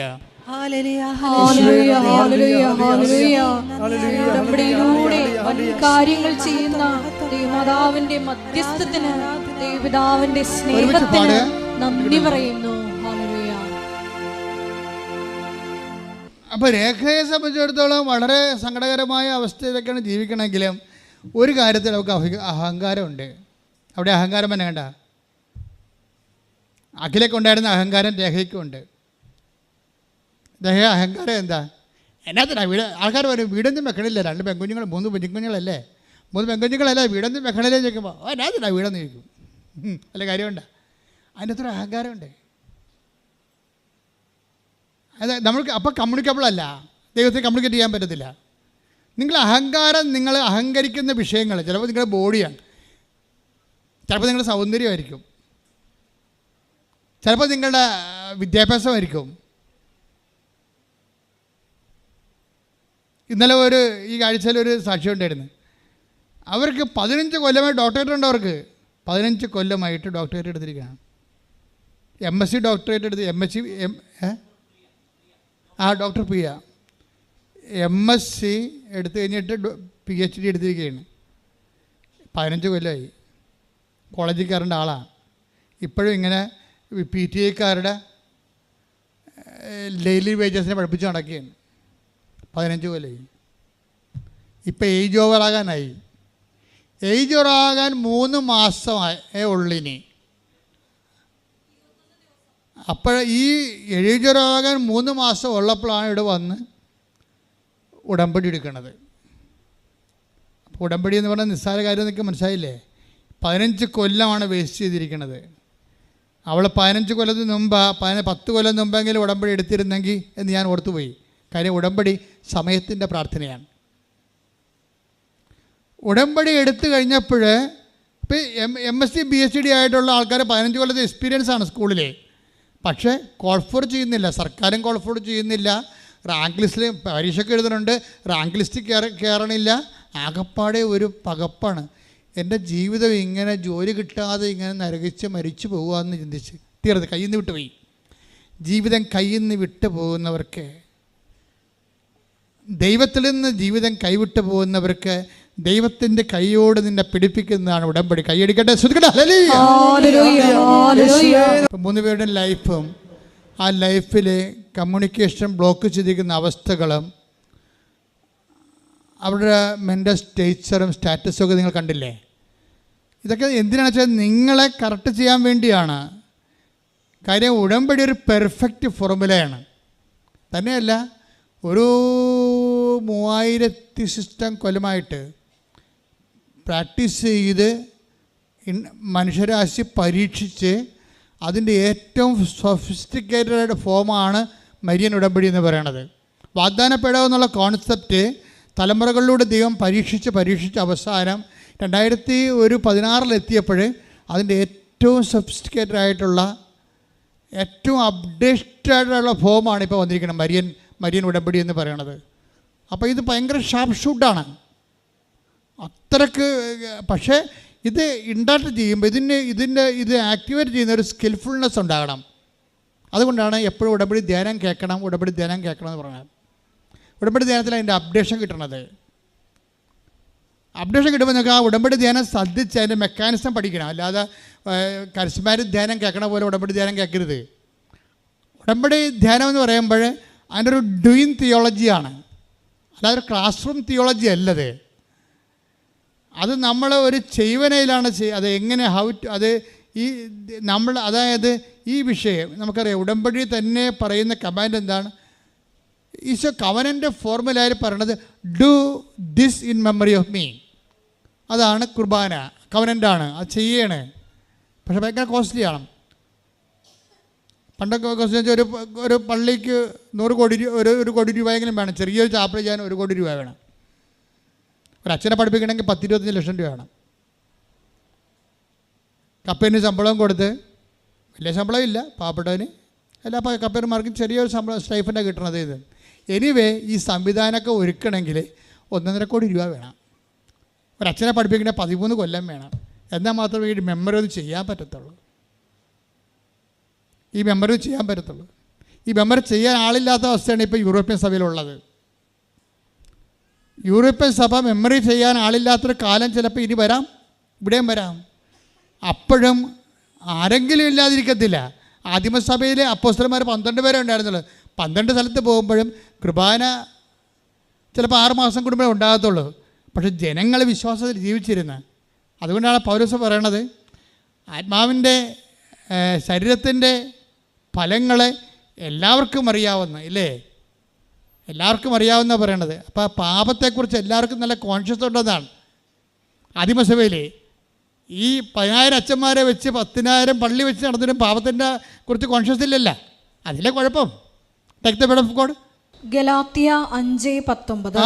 ഗലാത്യ 5:19. ജഡത്തിന്റെ വ്യാപാരങ്ങൾ എല്ലാവർക്കും അറിയാം. ഒന്ന് പറഞ്ഞേ, ജഡത്തിന്റെ വ്യാപാരങ്ങൾ എല്ലാവർക്കും അറിയാം. അപ്പം അത് കോമൺ ലൈറ്റിക്ക് ജഡത്തിന്റെ വ്യാപാരങ്ങൾ അറിയാമെന്നാണ് ഈ പറയണത്. കളിയാണ്. സാധാരണ മനുഷ്യർക്ക് പോലും ജഡത്തിന്റെ വ്യാപാരങ്ങൾ അറിയാം. എന്തൊക്കെയാണത്? അവ വ്യഭിചാരം, വ്യഭിചാരം, അശുദ്ധി, ദുർവൃത്തി, വിഗ്രഹാരാധന, ആഭിചാരം, ശത്രുത, കലഹം, അസൂയ, കോപം, മാത്സര്യം, ഭിന്നത, വിഭാഗീയ ചിന്ത, വിദ്വേഷം, മദ്യപാനം, മധുരോത്സവം, ഇവയും ഈ ദൃശ്യമായ മറ്റു പ്രവൃത്തികളുമാണ്. ഒരു കവനിലേക്ക് വരുമ്പോൾ ഒരു വിശുദ്ധി, നമ്മളെ വിശുദ്ധിയിലേക്കാണ് വിളിക്കണത്. അപ്പോൾ അതുകൊണ്ട് തന്നെ ഇതാണ് ഇതിൻ്റെ ഒരു നിലപാട് തറയെന്ന് പറയണത്. ഇതിനകത്ത് ഒരു സംഭവം മാത്രം ഞാൻ പറഞ്ഞു, ജഡത്തിൻ്റെ വ്യാപാരത്തിൽ ഒരു സാധനം, ആ മാത്സര്യം പറഞ്ഞില്ലേ, കോപം മാത്സര്യം എന്ന് പറയുമ്പോഴേ താരതമ്യ പഠനത്തിൽ നിന്നാണ് മാത്സര്യം വരണം. മത്സരം എന്ന് പറയുന്നത് എന്താണ്? താരതമ്യം. അതാണ് ഞാൻ അത്ര മോശമല്ല. അപ്പം കൂട്ടുകാരുമായിട്ടൊക്കെ മത്സരം ഉണ്ടെന്നുണ്ടെങ്കിൽ ഉടമ്പടി ബ്രേക്ക് ആകാൻ സാധ്യതയുണ്ട്. ഇവിടെ സാക്ഷ്യമൊക്കെ പറയുമ്പോൾ ഞാനത്ര ഹാപ്പിയൊന്നുമല്ല സാക്ഷ്യത്തിൽ. എന്താ കാര്യം? ഈ പണ്ടാരം സാക്ഷ്യമെല്ലാം പറഞ്ഞിട്ട് പോകണമെങ്കിൽ ഇതിൻ്റെ മനസ്സിലെന്തായിരിക്കണം നമുക്കറിയാമോ? ഇവിടുന്ന് പറഞ്ഞ് പോയി ഇംഗ്ലണ്ടിൽ അമേരിക്കയിൽ പോയി കഴിയുമ്പോൾ രണ്ടാഴ്ച കഴിയുമ്പോൾ അവിടെ പള്ളിയില്ല, പട്ടക്കാരനുമില്ല, പിന്നെ കൂട്ടുകാരുമായിട്ട് പിന്നെ അവരുടെ റിലേ പോയി നടക്കുന്ന ആൾക്കാർ നമുക്ക് കണ്ടിട്ടുണ്ട്. നിങ്ങൾ ഭാവിയിൽ നിങ്ങളുടെ ഉടമ്പടിയിലാണ് നിങ്ങൾ ജീവിക്കണമെന്ന് ദൈവത്തിന് തോന്നണം. ആദ്യം നിങ്ങൾ ചെയ്യേണ്ട പരിപാടി, കർത്താവ് 90 ദിവസം കൊണ്ട് ഞാൻ അവസാനിപ്പിക്കണില്ല, ഇത് ഉടമ്പടിയാണ്, അല്ലാതെ എന്തെങ്കിലും കൊണ്ടൊന്ന് വോട്ട് ചെയ്തേച്ചും പോണ പരിപാടിയല്ല. ചിലർ വോട്ട് ചെയ്യണ പോലെ ഉടമ്പടി ചെയ്യണത്, ഇവിടെ കൊണ്ടുവന്ന് ഇട്ടും പോകും, എന്നിട്ട് തോന്നാ പോലെ ജീവിക്കും. അഖിലയുടെ പ്രശ്നം എന്താ? അഖില എന്തുകൊണ്ടാണ് ഉടമ്പടി എടുത്ത് പിന്നെയും തോറ്റത്? ഉടമ്പടി എടുത്തിട്ടും പിന്നെയും തോറ്റ് ബീറ്റുവിനെ, പിന്നെയും ഉടമ്പടി പുതുക്കി പിന്നെയും തോറ്റ് ബീറ്റുവിനെ. എന്താ തോറ്റത്? അവളുടെ ഈ ഉടമ്പടി എടുത്ത കൂട്ടുകാരത്തി മാതാവിനെ കെട്ടിപ്പിടിച്ച് കരയണത് കണ്ടപ്പോൾ അവൾ രക്ഷപ്പെട്ടത് കൃപാസനം മാതാവിന് ആയതുകൊണ്ട്, എന്നാൽ ഞാനും കൂടി പോയി വോട്ട് ചെയ്തേക്കാമെന്ന് പറഞ്ഞിട്ട് പാവപ്പെട്ടവൾ വോട്ട് ചെയ്യാൻ വന്നതാണ്. ഉടമ്പടിക്കാൻ വന്നതല്ല, മാതാവിന് വോട്ട് ചെയ്യാൻ വന്നതാണ്. എന്നിട്ട് എന്ത് ചെയ്യുക? ആ പത്രം എന്ത് ചെയ്ത്? പത്രം അവിടെ തന്നെ വെച്ചു. ഇന്നലെ ഞാനൊരുത്തിനെ ഇറക്കി വിട്ട്. കാരണം അവിടെ എന്തോ കരഞ്ഞോ കൂവിയ ഒരു ഭർത്താവും ഭാര്യയും കൂടി ഇവിടെ വന്നിട്ട് അവളിങ്ങനെ ഏന്തി നിൽക്കുകയാണ് എന്നോട് സംസാരിക്കാൻ വേണ്ടി. അപ്പോൾ ഇവൾ വന്നപ്പോഴത്തേക്ക് പഠിച്ചത് എന്തൊരു പിഴയാണല്ലോ പരിപാടിയെന്ന്. അപ്പോൾ ഉടനെ ഞാൻ ചീട്ടെടുത്ത് നോക്കിയപ്പോൾ 15 ദിവസം ആയിട്ടുള്ളൂ ഉടമ്പടി എടുത്തിട്ട്. അച്ഛനെ കാണാനുള്ള ചീട്ട് അവളെ ഇവിടെ നിന്ന് ഒപ്പിച്ച്. അപ്പോൾ അങ്ങനെ വരുമ്പോൾ ഞാൻ കളി കണ്ടപ്പോഴത്തേക്ക് മനസ്സിലായി ഇത് കള്ളക്കണ്ണീരാണെന്ന് വെച്ചായി. ഞാൻ പറഞ്ഞു, നിൻ്റെ പത്രം തേനി, നിൻ്റെ പത്രം ഇരിപ്പുണ്ട്, അലമാരി വെച്ചിരിക്കണേ, പൂട്ടിയിരിക്കുക, എന്നെ കാണാൻ മതിരിക്കുക, ഇറങ്ങി പൊടിയെന്ന് പറഞ്ഞു. അപ്പം അതിനെ പൊക്കി വിട്ട ഭർത്താവിനും ഭാര്യനെ. എന്താ കാര്യം വെച്ച് കഴിഞ്ഞാൽ അതായത് ഇവൾ ദൈവത്തെ പറ്റിക്കുകയാണ് ശരിക്കും ചെയ്യണേ. ഉടമ്പടി എടുത്തപ്പോൾ അവൾക്ക് തീക്ഷണതയുണ്ടെങ്കിൽ തീർച്ചയായിട്ടും നമ്മൾ കണ്ടിട്ടുണ്ട് ആൾക്കാരെ മുടന്തിയായിട്ടുള്ള മക്കൾ പോലും ഉടമ്പടി എടുത്തിട്ട് മുടന്തി കൊണ്ടുപോയി 3 ദിവസത്തിന് പത്രം എല്ലാം കൊടുത്തിട്ടുള്ള ഉടമ്പടി സാക്ഷ്യം ഞാൻ കേട്ടിട്ടുണ്ട്.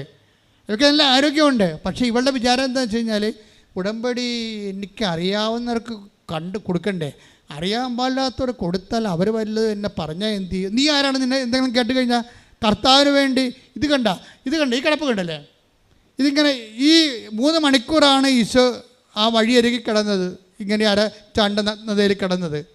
അപ്പോൾ കർത്താവിന് നമുക്ക് വേണ്ടി ഇത്രയും ചെയ്യാവുന്നുണ്ടെങ്കിൽ നിനക്കെങ്ങനെയാണ് ഈ അഹന്ത വരണത്?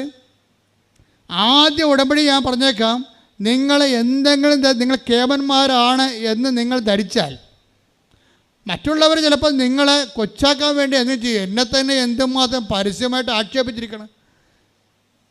എൻ്റെ സഭാ സംവിധാനങ്ങളിൽ നിന്ന് കൂട്ടായിട്ട് എന്നെ ആക്രമിച്ചിട്ടുള്ള ചരിത്രമുണ്ട്. എന്നിട്ട് മറ്റുള്ളവരെല്ലാം കൈയടിച്ചിട്ടുള്ള ചരിത്രമുണ്ട്. ഞാൻ എൻ്റെ അച്ഛന്മാരുടെ പറഞ്ഞിട്ടുണ്ട്. അന്നൊക്കെ ഞാനൊന്നും മിണ്ടത്തില്ല. എന്താ കാര്യം? കർത്താവ് കൂടുതൽ ഫലം കായ്ക്കുന്നതിനെ കൂടുതൽ ഫലം കായ്ക്കാൻ വേണ്ടി കർത്താവ് വെട്ടിയൊരുക്കണത് കുടുംബത്തിൽ നിന്നാണ് ഏറ്റവും കൂടുതൽ വെട്ടിയൊരുക്കേണ്ടത്. നാട്ടുകാർ വെട്ടിയൊരുക്കണത് രണ്ടാമത്തെ കേസാണ്. കുടുംബത്തിൽ നിനക്കൊരു ശാസന വന്നു കഴിഞ്ഞാൽ ആ കുടുംബത്തിൻ്റെ ശാസന നിന്റെ വളർച്ചയ്ക്ക് വേണ്ടിയുള്ള ദൈവത്തിൻ്റെ ക്രമീകരണമാണെന്ന് നിനക്ക് മനസ്സിലാക്കാൻ കഴിഞ്ഞില്ലെങ്കിൽ നീ ഒരു ജന്മനാ അന്ധനല്ല, ബധിരനുമാണ്. കേൾക്കാനും പാടില്ല, കാണാനും പാടില്ല, സംസാരിക്കാനും പാടില്ലാത്ത.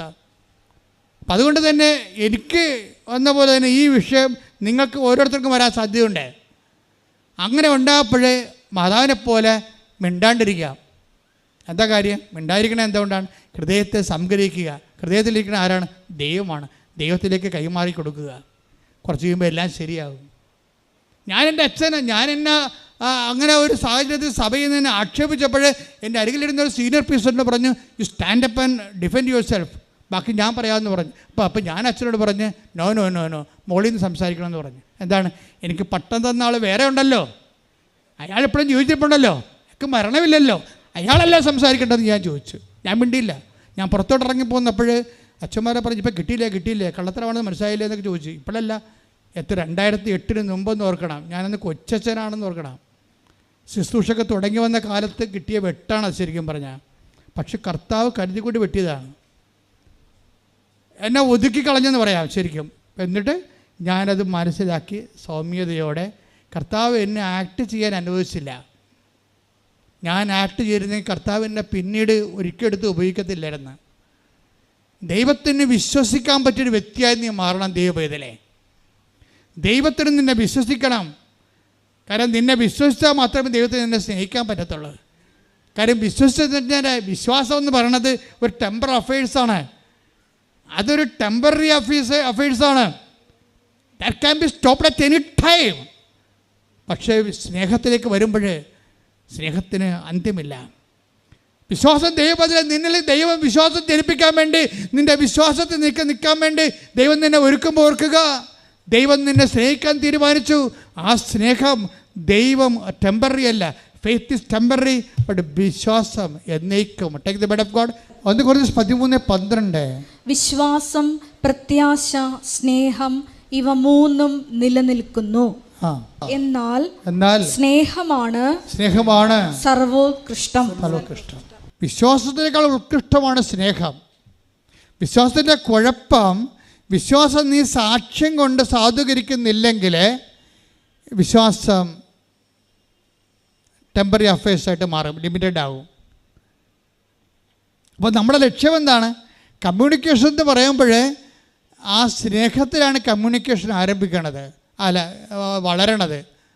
നീയും ദൈവവും തമ്മിലുള്ള സംസർഗവും സംവാദവും ഒക്കെ അങ്ങ് സമൃദ്ധമായി പുലർന്ന് വരണത് നിത്യത വരെ. അതിന് നമ്മൾ സ്വർഗമെന്ന് പറയും. സംവാദമാണ് സ്വർഗമായിട്ട് കൺവേർട്ടാക്കണത്. എല്ലാം കമ്മ്യൂണിക്കേഷൻ്റെ ആക്ടിവേഷനാണ്.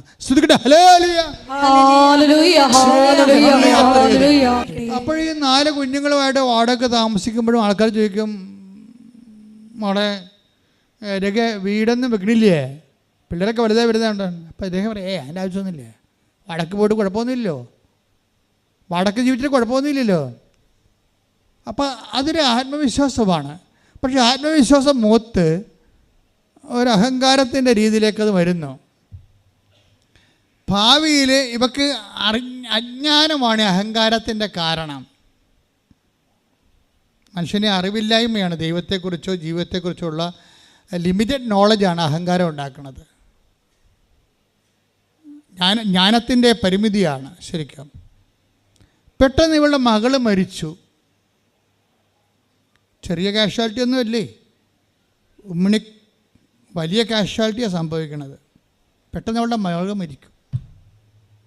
മകൾ മരിച്ചപ്പോഴാണ് വാടകക്കാരൻ്റെ തനിനിറം മനസ്സിലാക്കുന്നത്. വാടകയുടെ ഉടമസ്ഥ മധ്യം പറയും, പിണ ഇവിടെ വെക്കാൻ പറ്റത്തില്ലെന്ന് പറയും, എടുത്തുകൊണ്ട് പോകാൻ പറയും. കണ്ട അവസാനം വർക്കൗട്ട് ചെയ്യണം. കണ്ട പെട്ടെന്ന് ഇവിടെ മകൾ മരിച്ചു കഴിഞ്ഞപ്പോഴേ പിണ ഇവിടെ വെക്കാൻ പറ്റത്തില്ല, ഇനി ആൾക്കാർ നിങ്ങൾ പിണ ഇവിടെ വെച്ച് കഴിഞ്ഞാൽ പിന്നെ ഇനി വാടകക്കാരും വരത്തില്ല, അതുകൊണ്ട് എടുത്തു മാറ്റണമെന്ന് പറയും. പിന്നെ എന്തു ചെയ്യും?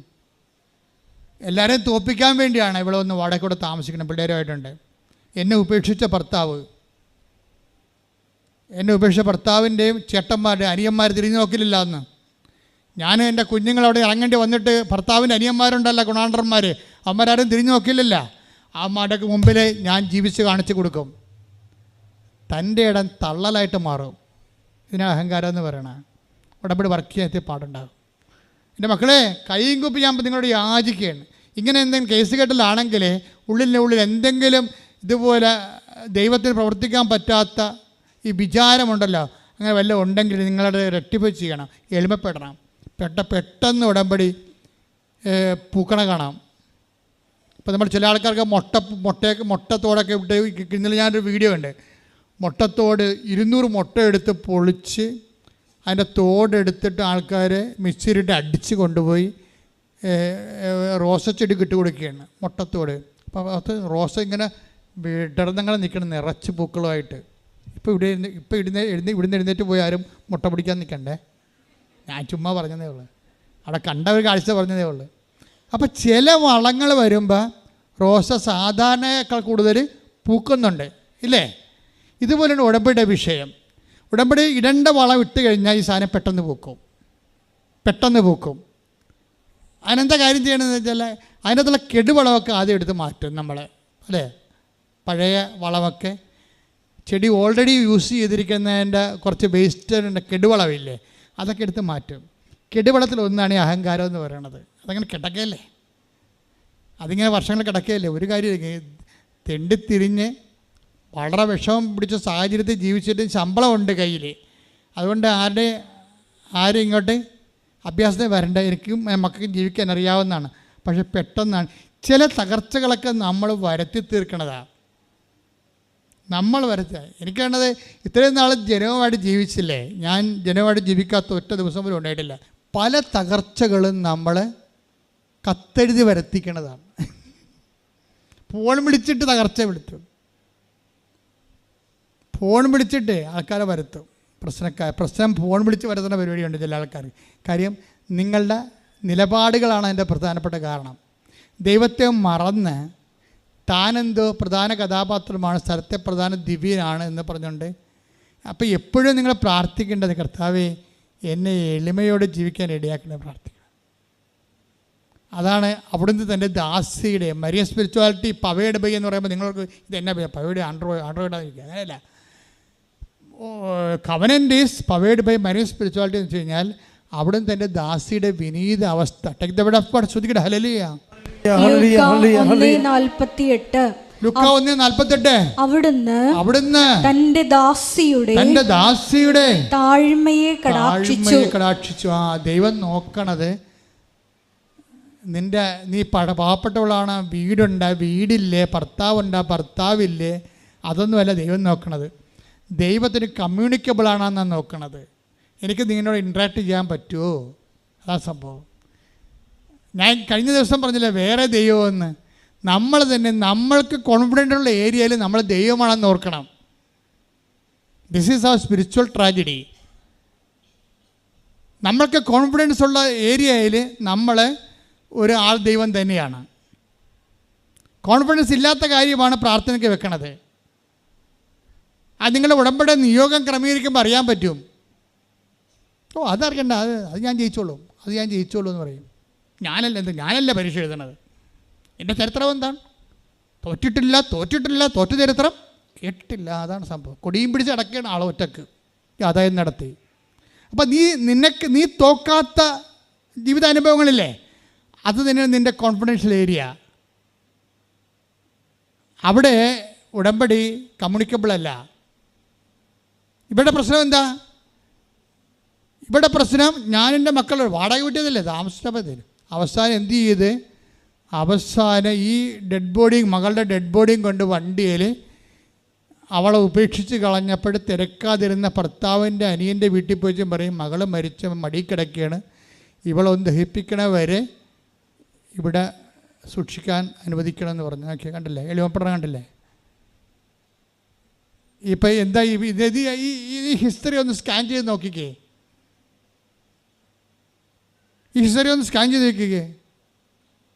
അപ്പം അങ്ങനെ വരുമ്പോൾ നിങ്ങളവർക്ക് സ്ഥലമില്ലാത്തവർ എങ്ങനെ വീട് ചിന്തിക്കണത്, സ്ഥലമില്ലാത്തവരെങ്ങനെ വീട് ചിന്തിക്കണത്, വീട് വെക്കാൻ കാശില്ലാത്തവരെങ്ങനെയാണ് വീടിനെക്കുറിച്ച് ചിന്തിക്കണത് എന്നൊക്കെ നിങ്ങൾ ചിന്തിക്കും. പക്ഷെ നിങ്ങൾക്ക് വേണ്ടി നിങ്ങൾ ചിന്തിക്കാൻ പറഞ്ഞിട്ടില്ലല്ലോ.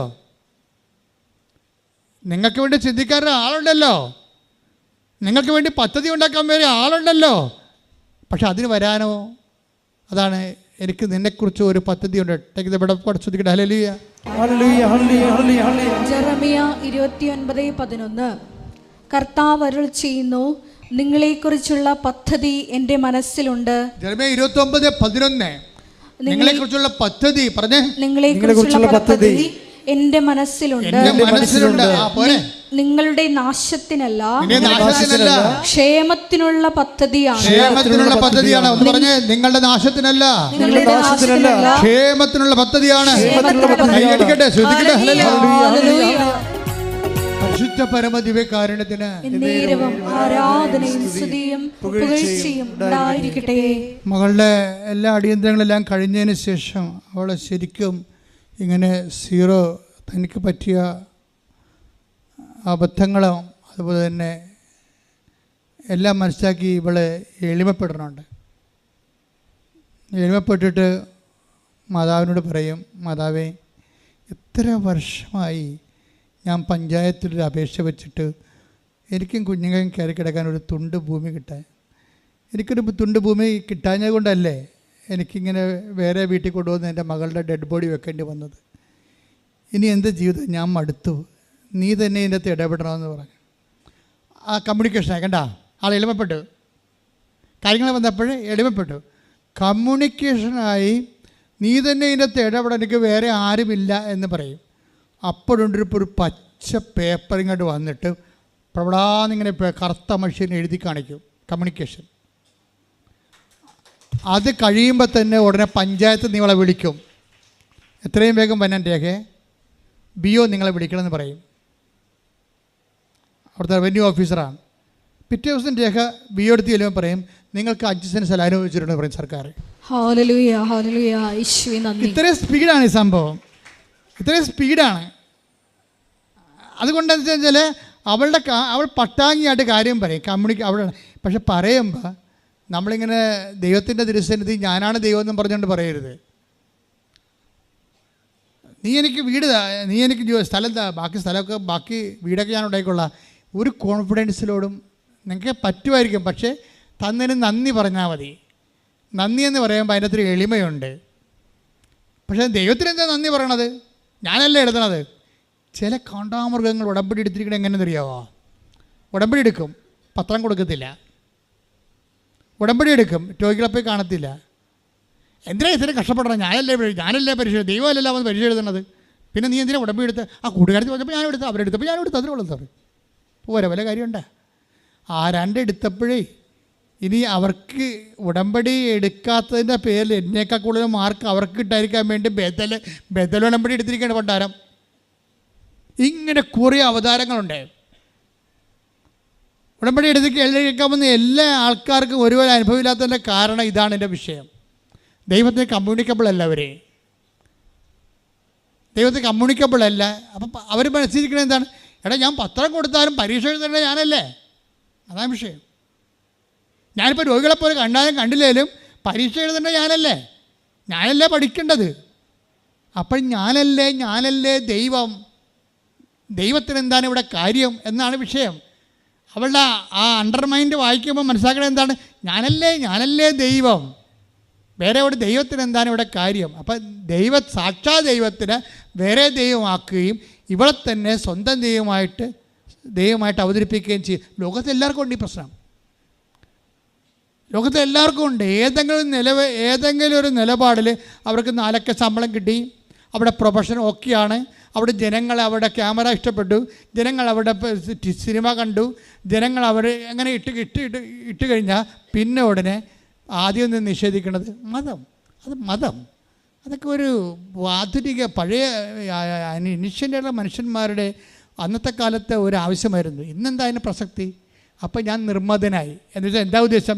ഇവൻ്റെ സിനിമ വിറ്റ് മാറണമെങ്കിൽ എല്ലാ ജാതിക്കാരും പോയി തിയേറ്ററിൽ കാണണം. ഇതിനകത്ത് ജാതിയാ മതമോ പറഞ്ഞാൽ വേറെ മതക്കാർ കയറത്തില്ല. അപ്പോൾ വിശ്വാസം വിറ്റിട്ട് ഇവൻ കച്ചവടം ചെയ്യും, അവൻ്റെ പ്രൊഫഷൻ കച്ചവടം ചെയ്യും.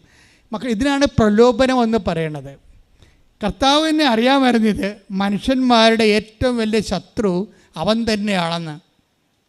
ആരാണ് നമ്മുടെ ശത്രു? പിശാചൊന്നുമല്ല, ബി അവർ സെൽഫ്. അതുകൊണ്ടാണ് ഈശോ പറയണത്, ഈ ദൈവരാജ്യം വരണമെങ്കിലും അതിന് വേണ്ട ആഹാരം കിട്ടണമെങ്കിലും പ്രലോഭനങ്ങളിൽ ഉൾപ്പെടുത്തരുതേ. കൈയടിച്ച് സ്തുതിക്കട്ടെ. ഹല്ലേലൂയ. ഹല്ലേലൂയ, ഹല്ലേലൂയ, ഹല്ലേലൂയ. യേശുവേ ഹല്ലേലൂയ, ഹല്ലേലൂയ, ഹല്ലേലൂയ. ഹല്ലേലൂയ, ഹല്ലേലൂയ, ഹല്ലേലൂയ. അപ്പോൾ എപ്പോഴും നമ്മളിപ്പോൾ ദൈവത്തിൻ്റെ സന്നിധിയിൽ പ്രാർത്ഥിക്കുമ്പോൾ കർത്താവിനോട് പട്ടാങ്ങി പറയേണ്ട ഒരു സംഭവമുണ്ട്. കർത്താവേ, ഒരു പ്രലോഭനത്തിൻ്റെ സിറ്റുവേഷനിലേക്ക് എന്നെ കൊണ്ടുപോകരുത്. കാരണം പ്രലോഭനങ്ങളുടെ സിറ്റുവേഷനിലേക്ക് വരുമ്പോൾ ദൈവം നിന്നെ കശാപ്പ് ശാലയിലേക്ക് വിടാനുള്ള സാധ്യതയുണ്ട്. നിൻ്റെ കയ്യിരിപ്പ് മോശമാണെങ്കിൽ നീ അറിയാതെ കശാപ്പ് ശാലയിലേക്ക് പോകും. എന്താ കാര്യം? നീ തന്നെ അഹങ്കാരിയായിട്ട് ദൈവത്തിന് അംഗീകരിക്കേണ്ടത് പോരായ്മയെ കരുതിയാൽ. ഇപ്പം എല്ലാം പുതിയ സാധനങ്ങളൊക്കെ വരുമ്പോൾ പുതിയ സാധനങ്ങളെല്ലാം പ്രലോഭനമാണ്. A cultural temptation. ഒരു സാംസ്കാരിക പ്രലോഭനമുണ്ട്, സാമ്പത്തിക പ്രലോഭനമുണ്ട്.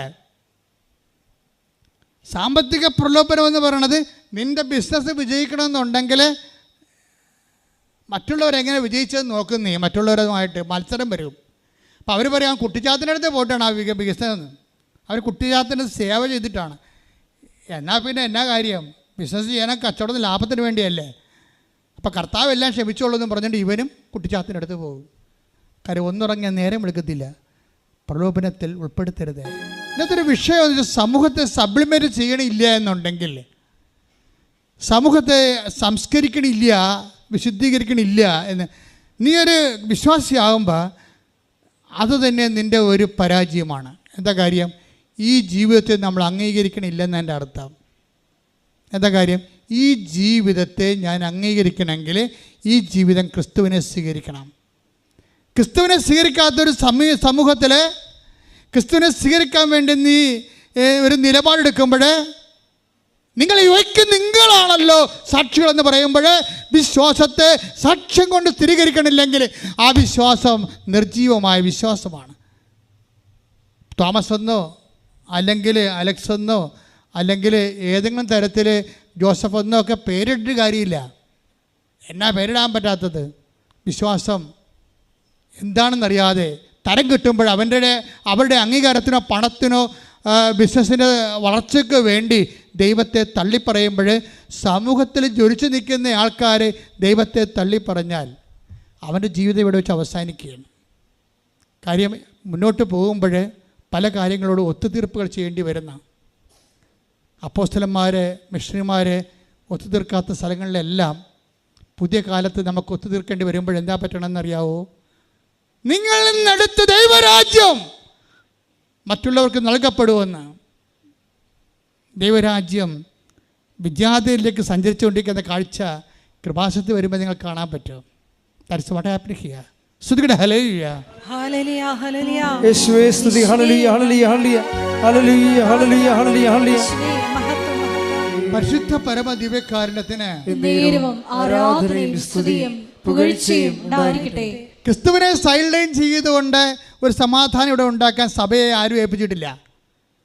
ആരെങ്കിലും ഏൽപ്പിച്ചിട്ടുണ്ടെങ്കിൽ ആ ഏൽപ്പിച്ച ആളുടെ പേര് ക്രിസ്തു എന്നായിരിക്കത്തില്ല, ദൈവം എന്നായിരിക്കത്തില്ല. വേറെ ആർക്കും വേണ്ടി നമ്മൾ വിടുപണി ചെയ്തിരിക്കാം. ഒന്നെങ്കിൽ കാലത്തിന് വേണ്ടിയായിരിക്കും, കാലത്തിൻ്റെ പ്രവണതയ്ക്ക് വേണ്ടിയായിരിക്കും, ഒപ്പത്തിനൊപ്പം നിൽക്കാൻ വേണ്ടി സാംസ്കാരിക സമുന്നതന്മാരായിട്ട് ബ്രാൻഡ് കിട്ടാൻ വേണ്ടിയായിരിക്കും. എനിവേ നമ്മൾ വിൽക്കുന്നത് സുവിശേഷത്തെയാണെന്ന് മനസ്സിലാക്കിയാൽ മതിയാവും. അതുകൊണ്ട് വിശ്വാസം ഉയർത്തിപ്പിടിക്കാൻ ഒരവസരം നിനക്ക് കിട്ടിയാൽ വചനത്തിലൂടെ ഇന്നും പ്രവർത്തിച്ചുകൊണ്ട് വചനത്തെ നിഷ്കളങ്കമായി മുൻവിധിയില്ലാതെ സ്വീകരിച്ചുകൊണ്ട് അത് എക്സിക്യൂട്ട് ചെയ്യുന്ന ജനങ്ങളിലേക്ക് ദൈവം പതുക്കെ പതുക്കെ മൂവ് ചെയ്തു പോകണമെന്ന് നമുക്ക് കാണാൻ പറ്റും. അത് വലിയൊരു കാഴ്ചയാണ്. ദൈവാനുഭവത്തിൻ്റെ വർത്തമാനകാല സാക്ഷ്യങ്ങൾ. അതുകൊണ്ട് തന്നെ സുവിശേഷം ആദ്യമേ തന്നെ തുറന്നിട്ടിരിക്കുകയായിരുന്നു. ആർക്ക് ദാഹിച്ചാലും കുഴപ്പമില്ല, അവർക്ക് എൻ്റെ അടുത്ത് വരാം. എന്നിലൊന്ന് വിശ്വസിച്ച് കിട്ടിയാൽ ആരുടെയും ലൈസൻസ് വാങ്ങിക്കാതെ തന്നെ ജീവജലത്തിൻ്റെ അരുവികൾ ഈ വിശ്വാസത്തിൻ്റെ പുറത്ത് നിങ്ങളിലേക്ക് ഒഴുകാൻ കൈയടിക്കട്ടെ. ജീവജലത്തിനരുവിയായി നിറഞ്ഞു കവിഞ്ഞൊഴുകണമേ, ജീവജലത്തിനരുവിയായി നിറഞ്ഞു കവിഞ്ഞൊഴുകണമേ. സ്നേഹാഗ്നിജ്വാലയായി എന്നിൽ കത്തി പടരണമേ, സ്നേഹാഗ്നിജ്വാലയായി എന്നിൽ കത്തി പടരണമേ. ആത്മാവേ പരിശുദ്ധാത്മാവേ ആത്മാവേ പരിശുദ്ധാത്മാവേ. അപ്പം നമ്മൾ ആ കഥ മുന്നോട്ട് പോവുകയാണ്. രേഖയ്ക്ക് വീടായി, സ്ഥലമായി, മാതാവ് കൂടെയുണ്ട്. പക്ഷെ പെട്ടെന്ന് രേഖ ഉടമ്പടി തന്നെയാണ്. പക്ഷെ ഉടമ്പടിയിലാണെന്ന് വിചാരിച്ചുകൊണ്ട് എപ്പോഴും നമ്മൾ ശ്രദ്ധിക്കേണ്ട ഇതാണ്, ഉടമ്പടിയിലാകുമ്പോൾ ഉടമ്പടി വെച്ചിരിക്കുന്ന നിയോഗത്തിൽ മാത്രമാണ് നിൻ്റെ ശ്രദ്ധ വരണത്. പക്ഷെ ഉടമ്പടി നിയോഗത്തിൽ മാത്രം വെച്ച നിനക്ക് ഓക്കെ ആണെന്ന് പറയുന്ന സ്ഥലങ്ങളുണ്ടല്ലേ. ഈ രേഖയ്ക്കൊരു നല്ല മകനുണ്ടായിരുന്നു. അവൻ ശാന്തനാണ്, സൗമ്യനാണ്, ഇന്ന് വരെ ഒരു ക്രിമിനൽ കേസിലോ ഒന്നുമില്ല. പക്ഷെ അവന് പെട്ടെന്ന് മച്ചാട് മാമാങ്കത്തിൽ വെച്ച് കുത്ത് കിട്ടി. അപ്പോൾ മകൻ അവിടെ ഒരു പ്രത്യേക അറിയപ്പെടുന്ന ഒരു ആയുർവേദ ക്ലിനിക്കിൽ നിന്ന് ആ സ്ഥലത്തേക്ക് പോയപ്പോൾ അവിടെ വെച്ചുണ്ടായ കശപിശയിൽ ഇവനുണ്ടാക്കിയതില്ല, വേറെ ആൾക്കാരുണ്ടാക്കിയാണെന്ന് തോന്നണം. പക്ഷെ കുത്തുവിന് കിട്ടി, പലർക്കും കിട്ടി. ചെറിയ കുത്തൊന്നുമല്ല, 14 കുത്ത് കഴുത്തിന്, 8 കുത്ത് നെഞ്ചിന്. ബോധം പോയി. അപ്പോൾ രേഖ ഓടി ആശുപത്രി ചെല്ലും. ചെല്ലുമ്പോൾ ഇവൻ മരിച്ചു എന്നുള്ളതാണ് റിപ്പോർട്ട് വരണത്. അപ്പോൾ രേഖ പറയുന്നൊരു വർത്തമാനമുണ്ട്. എന്താ പറയണത്? എൻ്റെ മകൻ മരിക്കില്ല, കാരണം എൻ്റെ മനസ്സിൽ കർത്താവ് എനിക്ക് നല്ല ശക്തി തരുന്നുണ്ട്. നിങ്ങളത് ചിന്തിക്കണം, ആ സിറ്റുവേഷൻസ് കണ്ട. ഇതുപോലെ ഇത്രയും വലിയ ഭയാനകമായ ഒരു സാഹചര്യം. അമ്മയാണ് ഇവർ. 4 മക്കളിൽ 3 പെൺമക്കളാണ്, ഒരു ആൺമകനേ ഉള്ളൂ. ആ മകനെയാണ് 14 കുത്ത് കഴുത്തിനും 8 കുത്ത് നെഞ്ചിനും കിട്ടിയിരിക്കണത്. അവന് ബോധമില്ല, മരിച്ചവരെ കിടക്കുകയാണ്. അപ്പോൾ രേഖ പറയണേ, എനിക്കൊന്നും ഫീൽ ചെയ്തില്ല. എന്താ കാര്യം? എൻ്റെ കർത്താവ് എൻ്റെ ഉള്ളിൽ എനിക്ക് ശക്തി നൽകിക്കൊണ്ടിരിക്കും. അപ്പം ഞാൻ മനസ്സിൽ പറഞ്ഞുകൊണ്ടിരിക്കും, അവൻ മരിക്കത്തില്ല, അവൻ മരിക്കത്തില്ല. ആൾക്കാരൊക്കെ പറയും അവൻ മരിക്കും, അവൻ മരിച്ചു പോകും കേട്ടോ, രേഖ പിടിച്ചു നിൽക്കണം കേട്ടോ, വളരെ മാരകമായ കുത്താണ് കിട്ടിയിരിക്കുന്നത്. അവൻ മരിക്കത്തില്ല. എന്താണ് മരിക്കാത്തത്? ഞാൻ ഉടമ്പടി എടുത്തിട്ടുണ്ടെന്ന്. ഈ ആഴ്ചയിൽ ഏറ്റവും വലിയ സാക്ഷ്യമാണത്. ഞാനിതും പറഞ്ഞ് ആശുപത്രി ചെല്ലുമ്പോഴേ അവൻ ബോധമില്ലാതെ മണിക്കൂറോളം കിടക്കുകയാണ്. ഞാൻ ചെല്ലുമ്പോൾ ഞാൻ ചെന്ന് അവനെ തൊട്ടതും അവൻ കണ്ണ് തുറന്ന് ഉടനെ എന്നോട് ആ മകൻ ചോദിച്ചു അമ്മേ ഞാൻ മരിച്ചു പോകുക. ഇല്ലടാ, ഞാൻ മരിച്ച് എത്ര കാലം കഴിഞ്ഞേ നീ മരിക്കത്തുള്ളൂ, കാരണം നിന്നെ ഞാൻ മാതാവിനെ ഏൽപ്പിച്ചിട്ടുണ്ടെന്ന്. വിശ്വാസം വളരണം. കണ്ടില്ലേ? വിശ്വാസം വളരണ്ട. വിശ്വാസം വളരണത് പ്രഖ്യാപനത്തിലൂടെയാണ്. അല്ലാതെ വിശ്വാസം വളരണത് പ്രതിസന്ധികളിലെ നമ്മുടെ പ്രഖ്യാപനത്തിലൂടെയാണ് വിശ്വാസം വളരണത്. ഇത്രയും പറഞ്ഞിട്ട് 2 ദിവസം കൊണ്ട് അമ്മ ഈ 14 കുത്തും കരിച്ചു കളയും. ഈ കുത്ത് കിട്ടുന്ന സമയത്ത് അവൻ്റെ ഡോക്ടർ പറയണേ, അവൻ്റെ ഹൃദയവും കുത്തും തമ്മിൽ ഒരു ചകിരിനാരിൻ്റെ കുത്തിറങ്ങിപ്പോയിരിക്കണില്ലേ, അതും അവൻ്റെ ഹൃദയവും തമ്മിൽ ഒരു ചകിരിനാരിൻ്റെ വിടവേ ഉള്ളൂ. ഒരു ചകിരിനാർ തെറ്റിയാൽ ആ സ്പോട്ടിൽ അവൻ മരിക്കും. അതാണ് സംരക്ഷണം എന്ന് പറയണത്. സംരക്ഷണം. 2 ദിവസം കൊണ്ട് ആ മുറിവെല്ലാം 3-ാം ദിവസം അവൻ വീട്ടിലിരിക്കണം. അതായത് വിശ്വാസം പ്രഖ്യാപിക്കുന്നവർക്ക്, പ്രതികൂല സാഹചര്യങ്ങൾ വിശ്വാസം പ്രഖ്യാപിക്കുന്നവർക്ക് ദൈവത്തിനറിയാൻ പറ്റും ഈ വിശ്വാസം ട്രെയിൻഡാണ്, ചോദന ചെയ്ത വിശ്വാസമാണ്. നമ്മുടെ ഈ അസംസ്കൃത വിശ്വാസത്തിലൊരു കുഴപ്പമുള്ളത്, നേരത്തെ പറഞ്ഞ പോലെ ആക്റ്റീവ് വിശ്വാസമുണ്ട്, സജീവ വിശ്വാസമുണ്ട്, നിർജീവ വിശ്വാസമുണ്ട്. ഈ സജീവ വിശ്വാസത്തിൻ്റെ വേറൊരു വകുപ്പുണ്ട്. എന്താ വിശ്വാസം? അതായത് tested faith, non tested faith. നമുക്ക് സാക്ഷ്യം പറഞ്ഞ് പോകാൻ പറ്റും, പക്ഷേ അതൊന്നും ദൈവം അംഗീകരിക്കണം നിർബന്ധമില്ല. ദൈവം അംഗീകരിക്കണമെങ്കിൽ അത് ടെസ്റ്റ് ചെയ്യണം. അഗ്നിശോധനയെ അതിജീവിച്ച വിശ്വാസം. 1 പത്രോസ് 1:7. കാരണം അഗ്നിശോധനയെ അതിജീവിക്കുന്ന നശ്വരമായ സ്വർണ്ണത്തേക്കാൾ വിലയേറിയതായിരിക്കും പരീക്ഷകളെ അതിജീവിക്കുന്ന നിങ്ങളുടെ വിശ്വാസം.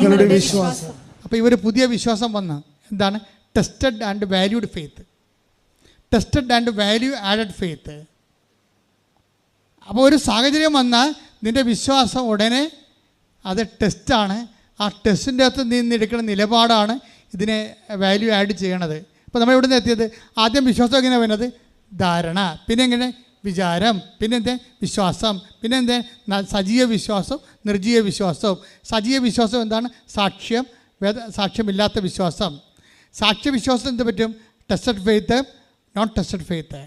സാക്ഷ്യവിശ്വാസം പോലും ടെസ്റ്റഡ് ആയിരിക്കുമ്പോൾ മാത്രമേ ദൈവം അത് അക്സെപ്റ്റ് ചെയ്യത്തുള്ളൂ. മനസ്സിലായില്ലേ? ദൈവം അക്സെപ്റ്റ് ചെയ്യുമ്പോൾ എന്ന് വെച്ചാൽ വിശ്വാസം വളർന്ന് ഈ വിശ്വാസം ഒരു പുണ്യമാണല്ലോ.